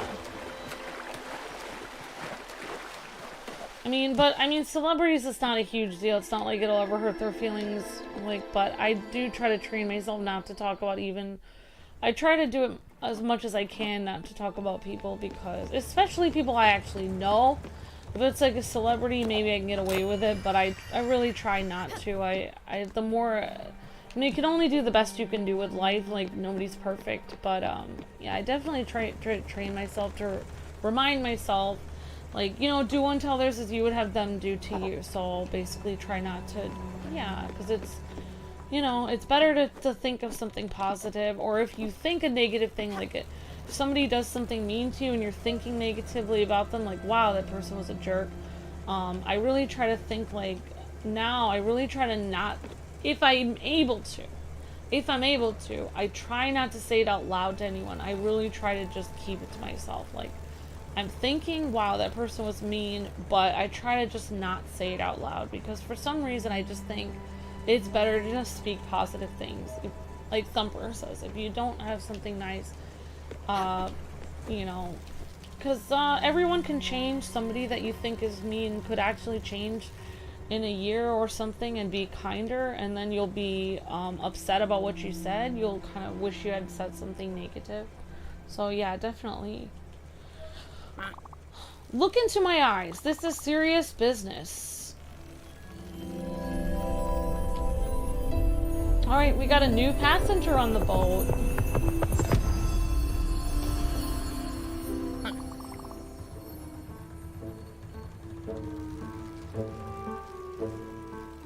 Oh, thanks, Doubles Plate. That's very sweet. Your training with me starts today. I can see it in your eyes. You are feeling overwhelmed with this job. You need guidance, balance, strength, new skills. Someone to teach you. That someone is me. From this point on, there will be no backsliding. There will be no physical contact either. I need your full devotion and your cooperation. I will steel your resolve and bolster your courage, but only if you do as I say, and never question my methods. Now listen up, student. You will now be tested. You will be graded. You will cry. In the end, you will succeed. Right, enough of this. Let's see what you're made of. A real challenge awaits on your feet. Quickly now. I do not know who this person is. Sounds like they were in the army or something. That spirit was a very... I'm glad you met Luke. Thank you, Devil's Blight. I'm glad I met him too. It was, imagine me being in a world of very smiley Midwestern people, and the only the kindest person I met was from the East Coast. So, irony, but it's not really irony, because how you speak to somebody or you pretend to be isn't who you are, right? It's who you are inside, your actual... your heart and your actions is what define you, not, you know, what you look like on the outside or how you sound when you're talking to someone. If you can charm someone and act charming, doesn't mean you're a nice person. It means you're kind of trying to fool somebody. But even if you act matter of fact and you don't have the most charming way of speaking, if you're a good human being inside and you mean well and you have a good heart, that's the most important thing. So, that's what I definitely sensed in Luke. He had a good heart, and it's never changed. Let's see, like 17 years later, it's never changed. Obviously neither Luke or I are perfect. We just try our best, but he's never had, like, secret intention of wanting to hurt me or something, and I haven't had the same for him. Except for he does think that I sometimes secretly intended to hurt him with my cooking. But I did get better at cooking, so that's good. Alright, I randomly sat on this couch. I don't think I was supposed to do that. Alright, here we go. I'm trying to talk to this person. He doesn't want to talk to me! Alright, so, Deanna was saying this of a very strict teacher.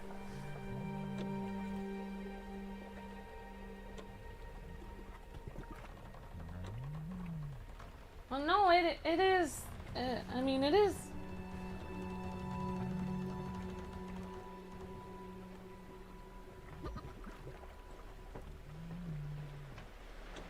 I mean,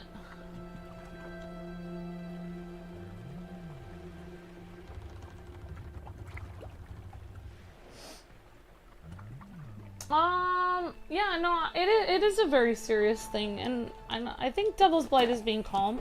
He's fine. I'm glad I met. If I didn't meet Luke,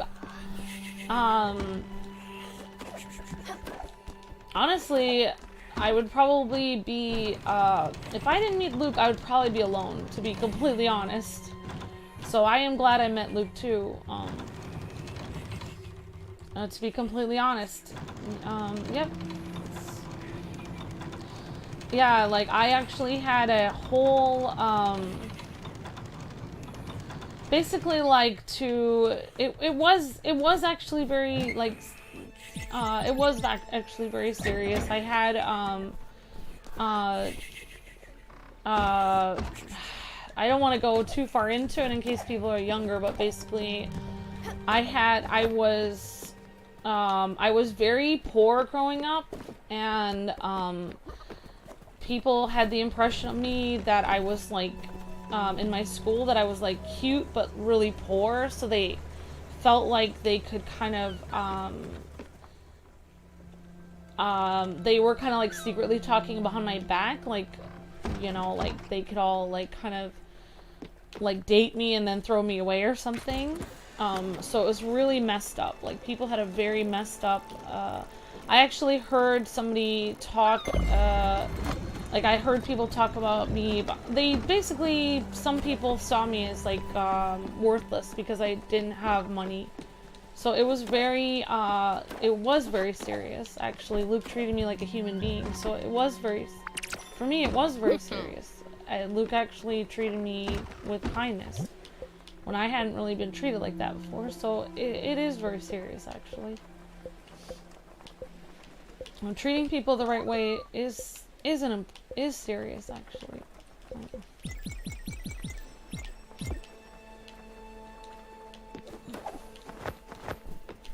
I would have been a much different person if I hadn't met Luke. I probably would have still been... he helped me really stand up for myself and, you know that I have, like, value and that I have, you know, that I'm, like... When we first did Let's Plays years ago, I really never really spoke out loud very much at all. I was very, very shy. Not shy, but mostly scared. And so he wanted me to be on his videos, and you know, he helped me give a lot of confidence. I've actually had people come on the streams before, like a few years before, and I was just doing Let's Plays on my own. And people were like, wow, I've noticed your voice changes and you act a lot more confident when Luke is next to you. And I said, yeah, he definitely gives me confidence. It helps me. So yeah, definitely. Wait a second. Your skills are lacking. You can't do these challenges just yet. You need to train yourself some more. You need to be able to move around freely, to push yourself with vigor in any direction. You need to be able to dash. I won't tell you this again. No, I wasn't bullied. I wasn't bullied in school. Well, I was, basically, I don't know how to explain it. I will maybe have to do a story time video. It really only came to, like, I wasn't really bullied. Like, girls treated me fine. It was guys that treated me different. So it was, yeah, it was mainly, basically, let me explain it like this. my parents basically lived in a basically our school was like, it's very difficult to explain. Basically our school was, we were 2 hours outside of Chicago, and there were some people from Chicago in our town. There was like a lot of them that had moved from Chicago that were like criminals that lived right across the street from where I lived. My parents originally lived in a nice town in Illinois, small town, where my dad had a job as a pastor, but then we moved to a bigger town. We were in the biggest town in, like, you know, there was like 17 different small towns that went to like this central town city that basically the school where I went to school had over 2,000 kids in it, and maybe more, and it bused people from all the counties everywhere. So the entire area of basically central northern Illinois was all bused. You know, Chicago is more eastern, north, so it's like Chicago's like in the north. Chicago's in the northeast of Illinois, and I was in the central north, so north central of Illinois, where my town was.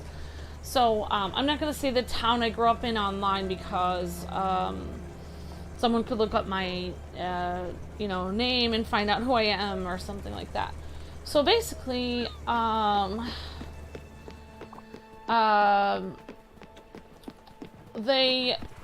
town that I grew up in, I went from a pretty nice area when I was 5 or 6, and I do remember that, where I was like the most popular girl in my school, and everyone was like, literally people fought over going to my birthday. Yeah, I think I blocked it out of my mind. You're right, Devil's Blade. Actually, I was bullied in school. I forgot. I kind of forgot because I kind of blocked it out of my mind. I was definitely bullied for my my clothing in school for years, because I didn't have the right clothes. So like my school was like it had very wealthy kids in it, and it had very poor kids in it. So I was a 1 in a million, because I was in all of the rich kids' classes, because my family was pushing me to do orchestra, choir. I was in science club, astronomy club, physics, but I lived on the poor side of town.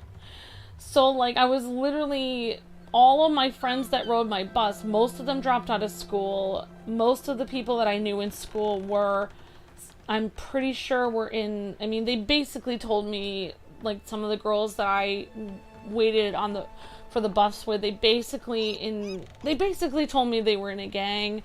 They all wore the same kind of headbands, and they actually did talk about like robbing people in front of me. So yeah, it was a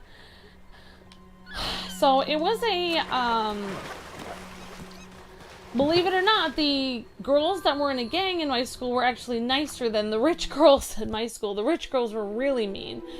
So, yeah, I was really bullied for my clothes, but it was more like, I don't know how to say it without, like, being, like, making this stream, like, not PG-13.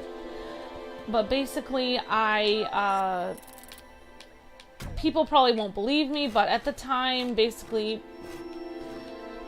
picture that, like, movie, like, Mean Girls, like, where she doesn't have very good clothes, but she's perceived as, like, very pretty, so she's perceived as, like, a threat to the popular girls.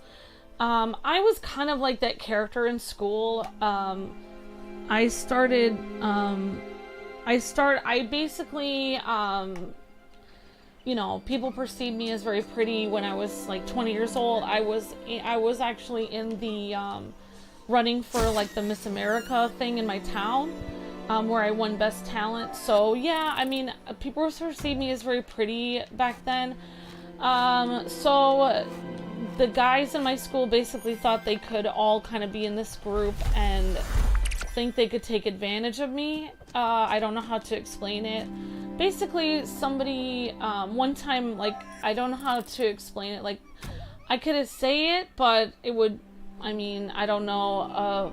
So I'll just say it really quick so people can kind of understand. So basically, if you guys don't understand what I'm talking about, I'm not going to explain it to you guys. But basically, like, I overheard somebody once saying about me, like, because my mom was mad at me because I didn't get my violin lesson done. So she was like, you know, you need to get your lesson done. You need to get better grades. And she was like telling me, because my family basically, my family kind of acted like almost like an, they had like Asian standards for school.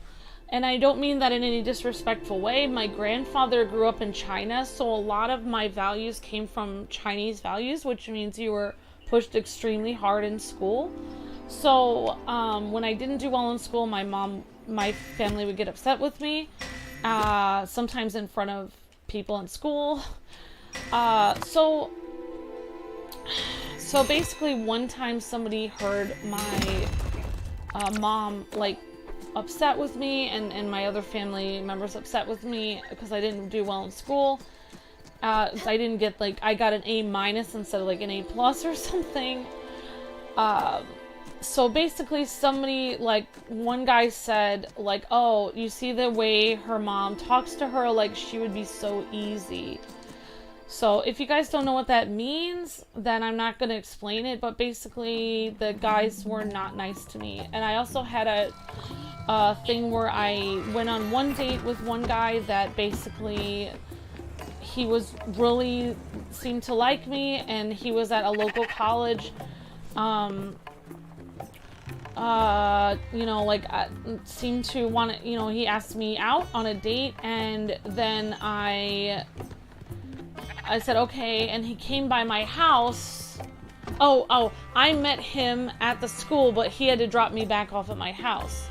So we had a fine date, it was fine. And then, oh, well, actually, no, now that I'm thinking of it, I actually have a lot of, like, blocked out memories, so, like, it's hard for me to remember exactly what actually happened. But basically, like, actually, we didn't go on a date. He wanted to ask me on a date, but then I just, he drove me home. He was like, can I drive you home? So, you know, my mom, you know, my family couldn't drive me home that day, so he did. I was studying at the library. So he did, and once he dropped me off at home, he saw where my family lived. You know, my house was really run down. So, like, I was living in, like, there was literally, like, a crack house across the street. There was a lot of, I mean, I lived in, you know, like, it was a lot of crime and a lot of rundown houses and boarded up windows where I lived. So once he saw where I lived, he never talked to me again.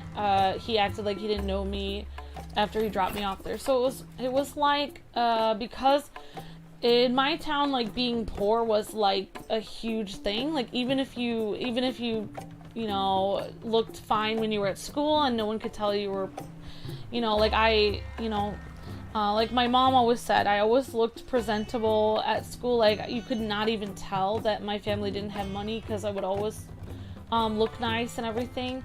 But, you know, as soon as people found out my family was poor, then they just, people treated me really bad, basically. So I don't know how to explain it. But my friends, I had orchestra friends at school.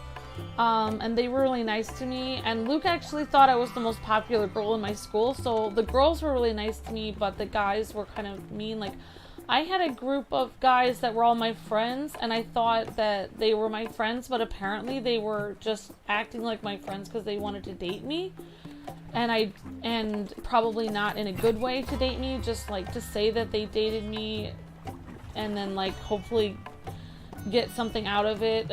So it was very messed up. They basically thought because I was shy and I was poor that they could take advantage of me, like a lot of the guys in my school. So it was not a good thing. I did not have a good, I only went on like 3 I think I only went on 3 dates with any guy before I met Luke, and every single person that I went on a date with, I cut it off after the first date. I did not have a good time. I did not feel like the person was treating me very well. And so I was done. By the time I met Luke, I was done with dating. I was fed up with it. I didn't want to do it. I had decided I was going to live alone, and I was never going to. I was basically going to be like, I did music a lot, so I figured I would be like Beethoven. I would just live in my house and write music, and I would never talk to anyone. I had decided I was going to live alone my whole life. And one day Luke heard me playing piano because I had to practice my piano at the church my dad was doing maintenance work on.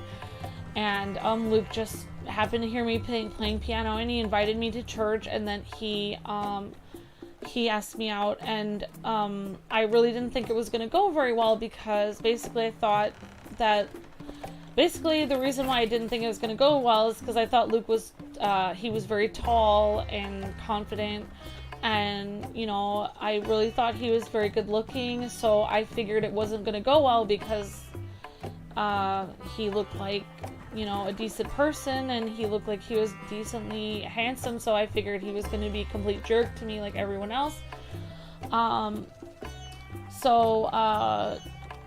You know, and he wasn't. He was very kind to me. He was very gentlemanlike. He didn't have ulterior motives. He was very decent to me, and 17 years later, here we are, still married. So he was the only guy that ever treated me decently that I ever met. Then, so I guess it's really, people always ask, like, Luke, like, how do you end up, like, dating a girl? It's like, well, I would say just treat her with decency and respect. Like, just be a decent person. I don't think it would be that hard. That'd be my advice. Francis says it's your lucky day. How lucky you must be. I got a new errand. Fresh off the presses. Have a look-see. Alright, so let's see what our errands are. So we need to make egg salad.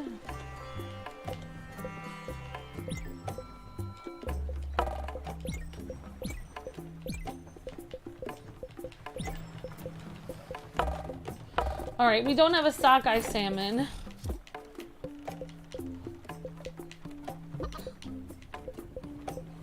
Alright, so let's see what we can sell to Francis. Oh, wow. I don't want to sell these, I don't think. Highly pressurized liquid core. Okay, so we have a lot of extra weird things.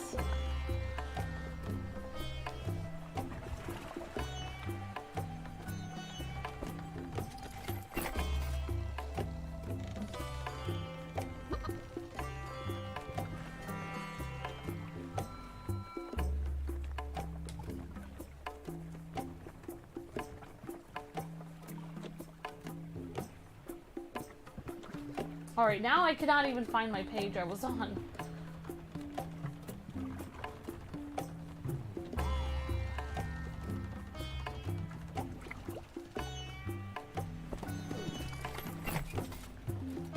Yeah, exactly, yeah. They assumed that would be easy, but little known to them, I was actually pretty, difficult, because I was basically like when you know, I wasn't putting up with, anything. Well, I mean, I guess I was very shy, but, like, I just cut it off. Like, if a guy treated me like a complete jerk, which was every guy, I just didn't go on another date with them. So Luke was the only person that made it past the second date. Made it past the first date, actually. Yeah, I basically...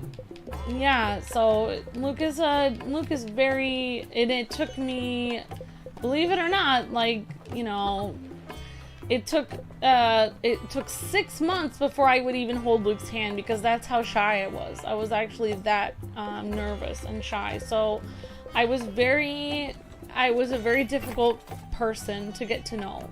So Luke, it was basically, I was probably I might have been the shyest person in the entire world. And, you know, and Luke really, he really is my hero in many ways. He really, I mean, and he just was my hero just because, really, to be somebody's hero, you just need to be a decent human being. Just be kind to them. That's all you really need to do. It's not really that hard, but people in this world kind of make it hard like that. Yeah.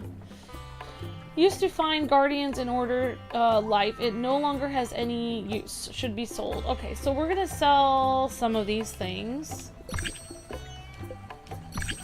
So yeah, that's why I get really I get kind of angry with people online that say that Luke is not nice to me, because Luke is the only person in real life, in my actual life, that has been nice to me. It's like, not only is he nice to me, but he's the only person that I've met that has treated me decently that I've ever met. So it's like, it really bothers me that people like make up, and I think that that is why they make it up, because I think a lot of people, like, if you really want to hurt someone, you would make up something about something they care about the most. Luke, he cares about treating me right more than anything, so that would be the thing that they would make up, that he doesn't treat me right. They would hit him where it counts, which is he's very kind to me, so they would make up the thing that would hurt him the most, saying that he's not kind to me. That would be their lie that they would make up. That would hurt the most. So, yeah, it's, you know, Luke is very, very kind to me. Like, when we first got married, I was very, shy, and Luke would actually give me, like, if I needed a hug or I felt, stressed out, he would give me a hug up to like 25 to 50 times a day if he was working or whatever. As I was very needy when I first got married. I wasn't, you know, I really thought I was gonna live alone my whole life. I really didn't think I was gonna end up getting married. I really did not think. I did not think that was gonna be happening. So yeah, so he really is a, you know, a very good person. You know, like, I mean, he's just a real decent person. I mean, nobody's perfect, obviously. I mean, I'm not perfect either. Nobody's perfect, but, you know, he has a very good heart, I believe. And you guys have a good heart too. You know, Devil's Blight and Vienna and Jonathan and everyone. You guys are very sweet. So, yeah, thanks for listening, everyone. Sorry to go off on a tangent. Sometimes when I have memories that are kind of difficult, I kind of pause and I cannot remember it at the beginning. I kind of forget. I actually blocked things out of my childhood because I had a lot of, like, things that happened, like, because I lived in such a bad neighborhood as a kid. It was very stressful, and I actually do have some memory loss from that. I did block out some things from my memory. Like, I had a friend that actually, like, told me that she was, like, one of my best friends in first grade, and I didn't remember her at all. Like, so I kind of, like, blocked, like, portions of my life out of my memory. Not that I'm the Winter Soldier or anything, but, like, it is weird, because, like, sometimes I'm trying to remember, and I literally, it's, like, a complete blank, but then I do remember sometimes. It just takes me a minute. And I am actually really glad that I did grow up in the neighborhood I did, because I don't think I would like a life where I would just be sheltered from everything and not know how the world is. I'm glad that I know that not everyone has an easy life, and I am glad to know that, because I think it's important that people know that not everybody lives in a good neighborhood, and some people have a difficult life. And I think, you know, if my dad and mom had stayed in the small, kind of more sheltered town that I originally lived in, I wouldn't have known that much about the world. And, you know, it, like, you know, like any kind of difficult experience, it will always, like, help you learn more. So it's, you know, I think it's good, but it's difficult at the time, but it's always, you know, it's always good. I don't know, I'm trying to do the Midwest thing and put a good spin on everything. Like, it was great. So yeah, but yeah, it was pretty messed up, Devil's Blight. Yeah, it was pretty, I guess, like, guys that thought they had a lot of, especially the guys in my school that thought they had a lot of money, especially were the mean ones. not so much like the guys that lived near my side of the town that didn't have as much money. They were very like most of them were pretty kind, actually, believe it or not. Even if some of them did things of questionable legality, they were like, you know, they treated me decently, and they didn't talk to me the way that the more wealthy guys talk to me. So yeah, so I have a much different perspective on life than a lot of people. Like, basically, I've talked about this before, but like, my mom was you know, she really wanted me to basically make friends with the doctor and lawyer and pastor's daughters, but those girls were all really cruel and mean and evil, and I could not make friends with them. I couldn't, because I saw how evil they were, and I couldn't. They were just so ruthlessly cruel.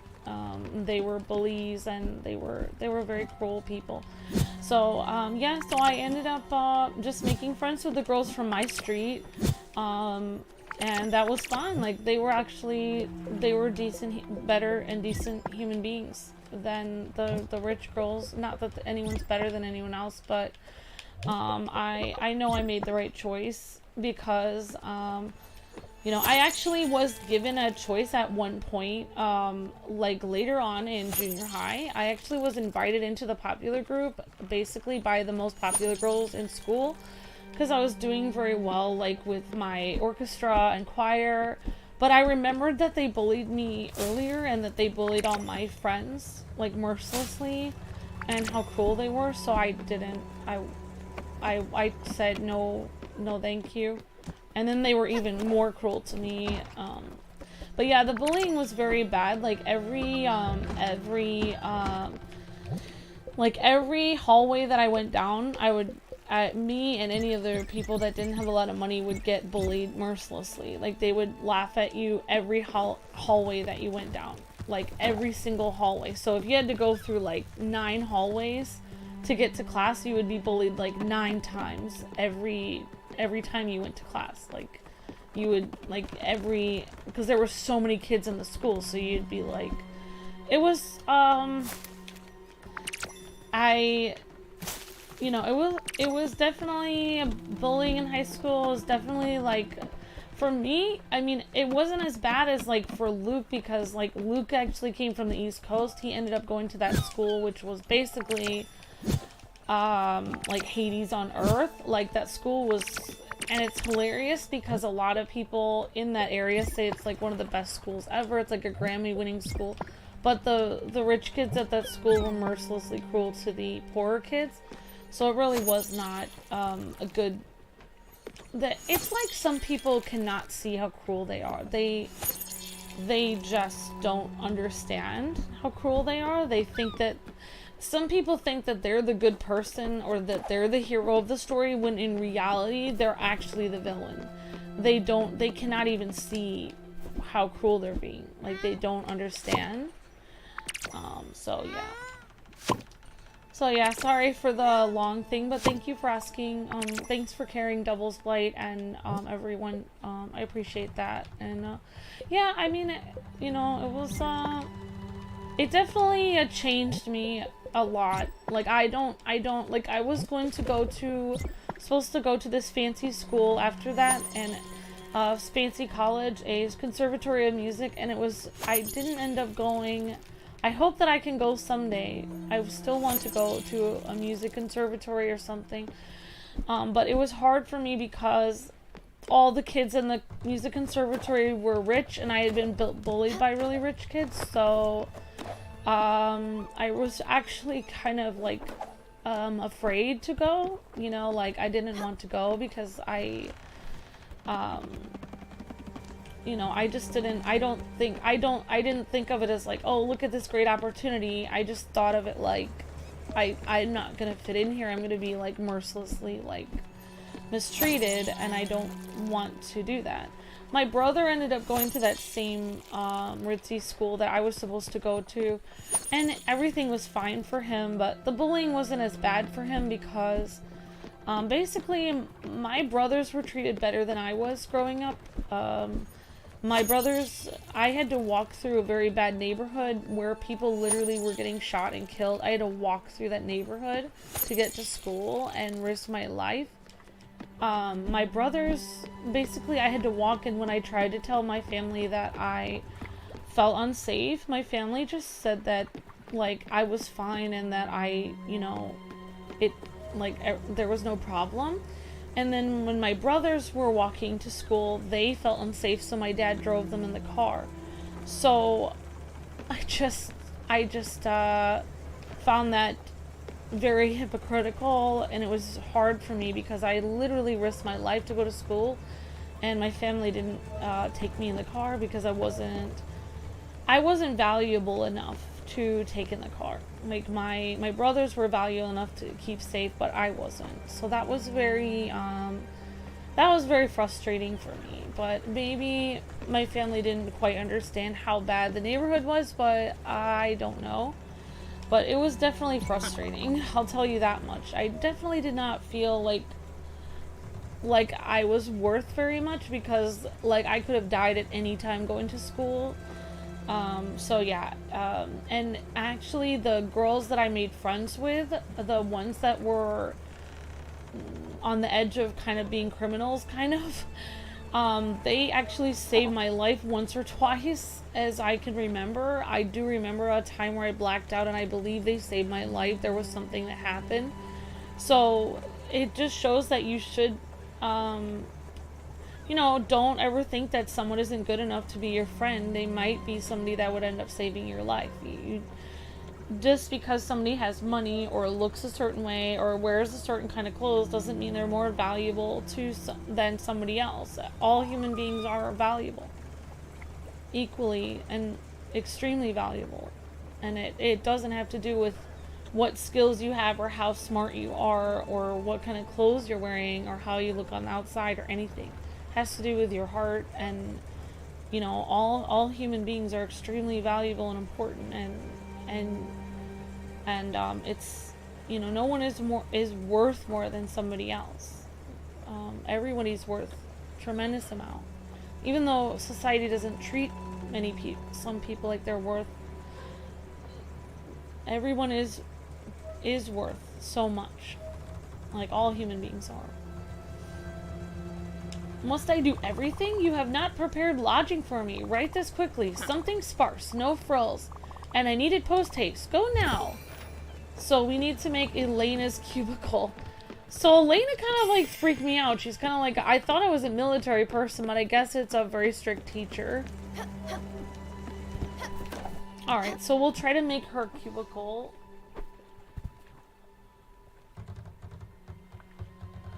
Yeah, I mean, but there's double standards everywhere in the world. You know, it's just, I mean, it's a good lesson to learn. Like I'm not, yeah, it actually helps me understand double standards about everything in life. There's not just double standards with rich and poor. You know, some people look down on someone for other things as well. You know, and so it really helps me understand that, because some people can't comprehend that. They think, oh no, you can't just be being mean to this person just because they're from another country or because they look different than you. There's no way, that doesn't exist. But me, in my experience, I know that that kind of thing does really exist. So it really helps me to understand, like, not that I can fully understand it, but I can understand other people that are, like, mistreated because of just, you know, who they are. So, yeah, exactly. Especially, you know, like, yeah. So, anyways, I won't get too much into it. So let's try to build this thing for her. Okay, so let's see if we can, sorry guys, I don't mean to get dark. I just, like, I don't know. That's kind of why I never, like, did a draw my life thing, because I didn't really want it to... Okay, we need some pine planks, so I don't think we have any of those. Also, this music is getting super creepy, so we're gonna have to, like, leave this area because I cannot, one thing I do not like is I do not like creepy music. Like, it's just so, it's so creepy. I have not heard about the, yep, the only person who's perfect is Jesus. Definitely Tim Muller. Yep, definitely. Yep, alright, so I'm gonna get out of I think we're gonna get out of this creepy area, because I just don't like it. It's kind of creeping me out.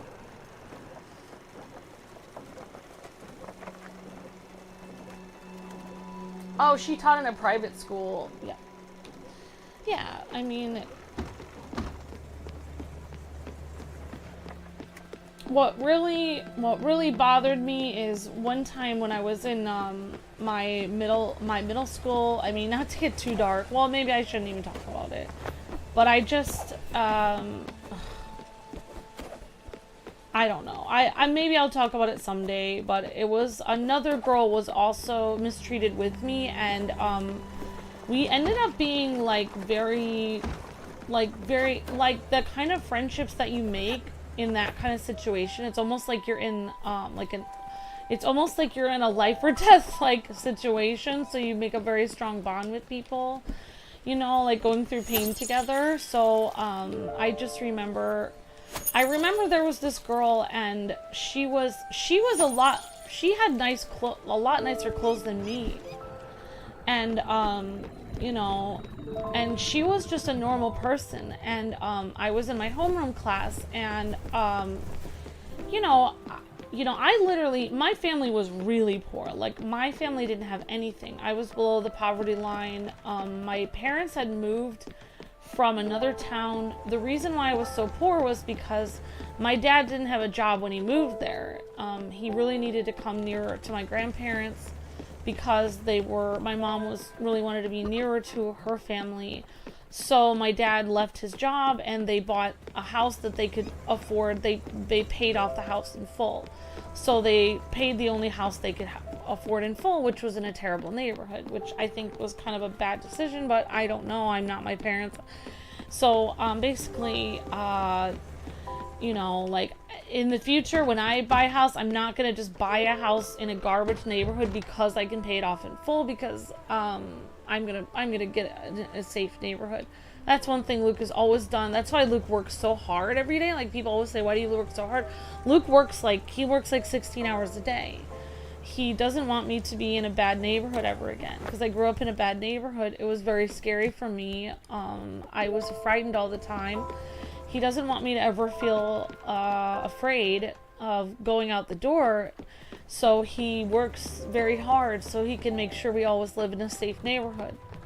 Like, here in Pennsylvania, there's a neighborhood a couple blocks down that's not that safe, and that's where, you know, you'd probably live if you made a little less than, you know, what we're making now. So it's like, he always makes sure that he has enough to, if he has to work extra hours or only sleep 4 hours a day, he always works hard so I don't have to be in a neighborhood where I feel like afraid. But yeah, this other girl that I was, I can't remember her name now. Oh my gosh, what was her name? It was something with an A. And this girl was in my homeroom class, and all these like girls wearing pink and like all these kind of like cheerleader types were like, they were like, there's no, like, there was like basically a homeroom table. You had the girl and the guy homeroom table. Each homeroom got 2 tables. You had to sit with your homeroom at lunch. And so, like, basically, like, because there wasn't, like, we asked if there was enough room at the girls' table, and they said, no, there's not enough room for the 2 of you, me and this other girl. So basically, they openly snubbed us, like, every day at lunch. It was, like, humiliating and horrible. But I remember saying once to this girl, I think her name was, oh my gosh, I can't remember her name. Something like,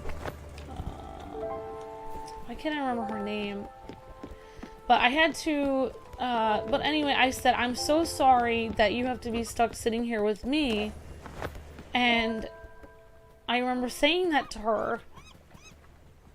So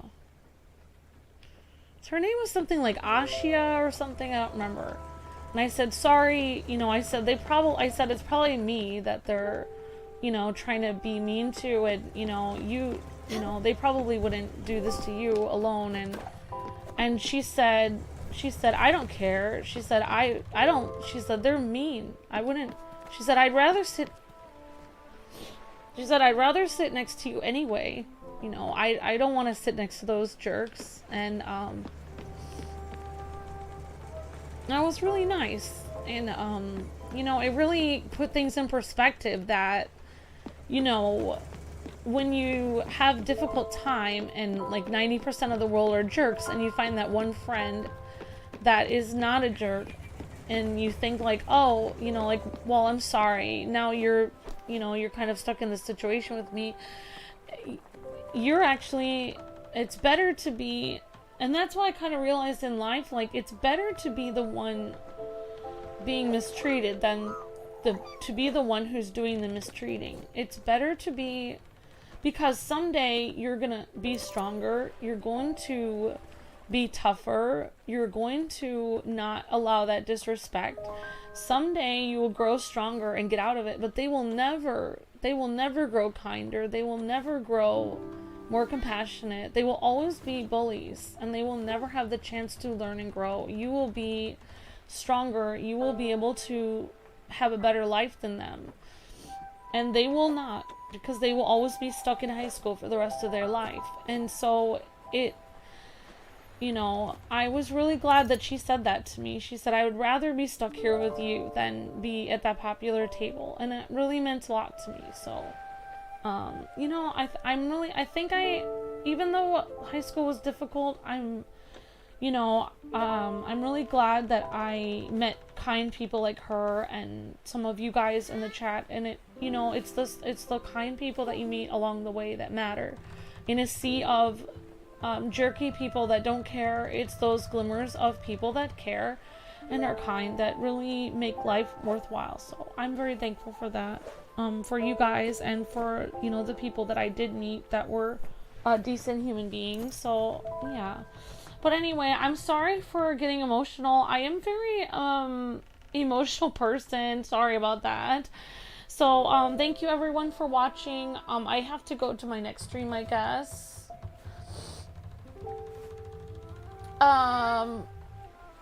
I did gather some pine wood. Okay, thank you, Miss Diana. I appreciate that.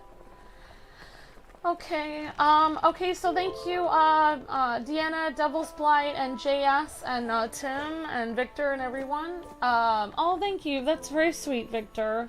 I feel like I came out of I don't know. I really don't think I was any different than anyone else, but I definitely had some weird experiences. But you guys are all very kind. I appreciate you guys being very kind. Thank you, all of you guys. So thanks again for the super chat, Deanna, and Miss Deanna, and thanks for watching, Victor, Devil's Blight, and Tim Moeller, JS, and Shadow Trooper, and Victor, and everybody. Really appreciate that, guys and girls. Okay, guys, so we're gonna see you guys at the next stream, which will be about 4:30, and then we will be doing Ace Attorney around 6:30. Thanks so much for watching, everyone. Thanks again for the super chat, and thanks for the kind words, everyone, and for being amazing. All right, guys. God bless. Happy gaming. See ya.